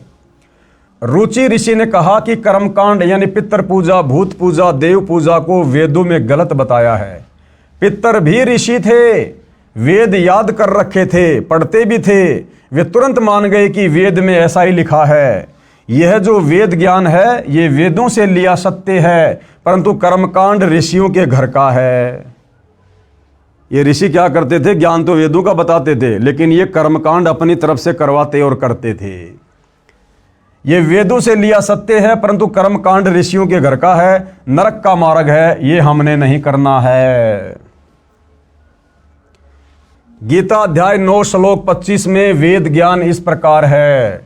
अब भाइयों और बहनों, गीता अध्याय 9 श्लोक नंबर 25 में ये पितर पूजने के विषय में, भूत पूजने के विषय में, श्राद्ध निकालने के विषय में क्या दिशा निर्देश हैं। देवताओं को पूजने वाले देवताओं को प्राप्त होंगे, यानी जो लोग देवी देवताओं की पूजा करते हैं, जिन देवी देवताओं की पूजा करने के लिए गीता जी मना कर रही है, गीता अध्याय 7 श्लोक नंबर 12 से 15 में वेद मना कर रहे हैं, तो जो व्यक्ति देवी देवताओं की पूजा करेगा, मरने के बाद वो देवी देवताओं के लोक में चला जाएगा और उनका नौकर बनेगा, थोड़े बहुत समय रहेगा, फिर नरक में ठोक दिया जाएगा। और पितरों को पूजने वाले यानी श्राद्ध निकालने वाले, पिंडदान आदि करने वाले, ये पितरों को प्राप्त होंगे, यानी जहां उनके पूर्वज बैठे हुए हैं वो भी वहीं जाकर पितर बन जाएंगे, अपना जीवन बर्बाद करेंगे, यानी पितर बनते हैं। और भूतों को पूजने वाले यानी 13वीं महीना वाली क्रिया, अस्थि उठाकर गंगा में प्रवाह करना, श्राद्ध आदि करना, भूतों को प्राप्त होते हैं, यानी वो प्रेत बनते हैं। मेरा पूजन करने वाले मुझे प्राप्त होंगे। कौन कह रहा है? काल ब्रह्म कह रहा है कि मेरा पूजन करने वाले मेरे को प्राप्त होंगे। तो काल ब्रह्म की पूजा करने वाला कहाँ जाएगा? उसके ब्रह्मलोक में जाएगा। ब्रह्मलोक में जाने के बाद फिर वो जन्म मरण में आएगा। तो 21 ब्रह्मांड में भाइयों और बहनों काल तक की पूजा से मोक्ष नहीं है। ये सारी बातें कहाँ लिखी है? गीता अध्याय 9 श्लोक नंबर 25 का सारांश है ये। जैन संस्कृति कोश पुस्तक के पेज नंबर 176 पर लिखा है कि राजा नाभिराज अंतिम कुलकर थे, यानी सतयुग में राजा नाभिराज अंतिम राजा थे जो वेदों के अनुसार साधना किया करते थे। कुलकर का अर्थ है जो अपने कुल की मर्यादा के अनुसार धर्म करता था। उसके बाद तो खाली झूठी फीत लगाई थी रामचंद्र जी के नाम के आगे, पुरुषोत्तम पुरुषोत्तम। ये मर्यादा ये तो सतयुग में 1 लाख वर्ष के बाद राजा नाभिराज के बाद समाप्त हो चुकी थी। अयोध्या के राजा नाभिराज थे। नाभिराज इक्ष्वाकु वंशी था, वेदों अनुसार साधना करता था, वह अंतिम था। उसके पश्चात उसके पुत्र ऋषभ देव जी ने वेद के विरुद्ध मनमाना आचरण प्रारंभ किया। 1 वर्ष तक निराहार रहा, यानी भूखा रहा, तथा 1000 वर्ष तक घोर तप किया। इससे सिद्ध हुआ कि ऋषिजन नाभिराज के पश्चात उसी इक्ष्वाकु कुल में ऋषभ देव हुए जो नाभिराज के पुत्र थे। वे उसी समय से ही शास्त्र विधि त्याग कर मनमाना आचरण करने लगे थे, यानी वेदों के विरुद्ध साधना करने लगे थे। इस पुस्तक के लेखक प्रोफेसर भागचंद्र जैन भास्कर जी हैं तथा प्रकाशक है डॉक्टर प्रेम शंकर द्विवेदी व डॉक्टर भागचंद्र भास्कर हैं। इस पुस्तक के पेज नंबर 175 से कुछ अंश इस प्रकार है। इस तरह ऋषभ देव जी के विषय में निष्कर्ष रूप कह सकते हैं, ऋषभ देव के पुत्र मरीचि यानी भरत के पुत्र को पुराण में वैदिक धर्म का प्रवर्तक माना गया है। यही मरीचि जैन परंपरा में आगे चलकर महावीर यानी वर्धमान बना। पेज नंबर 175 से 177 से कुछ अंश जो इस प्रकार हैं। अब भाइयों और बहनों, वो मरीचि वाली आत्मा जिसने सतयुग में अपने दादा ऋषभ देव से नाम उपदेश लिया था, जो ऋषभ देव वेद विरुद्ध साधना किया करता था, और वही मारीची वाली आत्मा आगे चलकर महावीर जैन बना, जैन धर्म का 24वां तीर्थकर बना। अब सतयुग से वो मारीची वाली आत्मा किन किन योनियों में कितने कष्ट उठाती हुई आगे बढ़ी। 20 करोड़ बार गधा, 30 करोड़ बार कुत्ता, 10 करोड़ बार हाथी, कभी नपुंसक बना, कभी पेड़ पौधे की योनियां प्राप्त की, कभी वो बिल्ली बना, कभी देवता बना बीच बीच में। यानी कैसी कैसी दुर्गति उस मारीची वाली आत्मा की हुई, जिस मारीची वाली आत्मा ने ऋषभ देव से उपदेश लेकर भक्ति शुरू की थी। तो भाइयों और बहनों, वर्तमान में जितने भी जैनी हैं तो इनका क्या हाल होगा अगर इन्होंने सतगुरु रामपाल जी को अपना गुरु धारण करके और ये शास्त्र विधि अनुसार सत भक्ति शुरू नहीं की। तो भाइयों और बहनों, उस मारीची वाली आत्मा का फिर आगे चलकर क्या हुआ, वो सारा का सारा इतिहास हम कल रात्रि 9 बजे इसी पवित्र पुस्तक से, जिसका नाम है हिंदू साहिबान नहीं समझे गीता वेद पुराण, जो परम पूज्य परमेश्वर सतगुरु रामपाल जी ने अपने कर कमल से लिखी है, कल रात्रि 9 बजे दास के Facebook page Pawan Das is live पर सभी भाई बहन लाइव जुड़िए। आगे का संदेश हम कल समझेंगे। तो आज के वीडियो में केवल इतना ही। गुरुदेव भगवान हम सबको आशीर्वाद दे, हमारा मार्गदर्शन करें। बंदी छोड़ सतगुरु रामपाल जी भगवान की जय हो।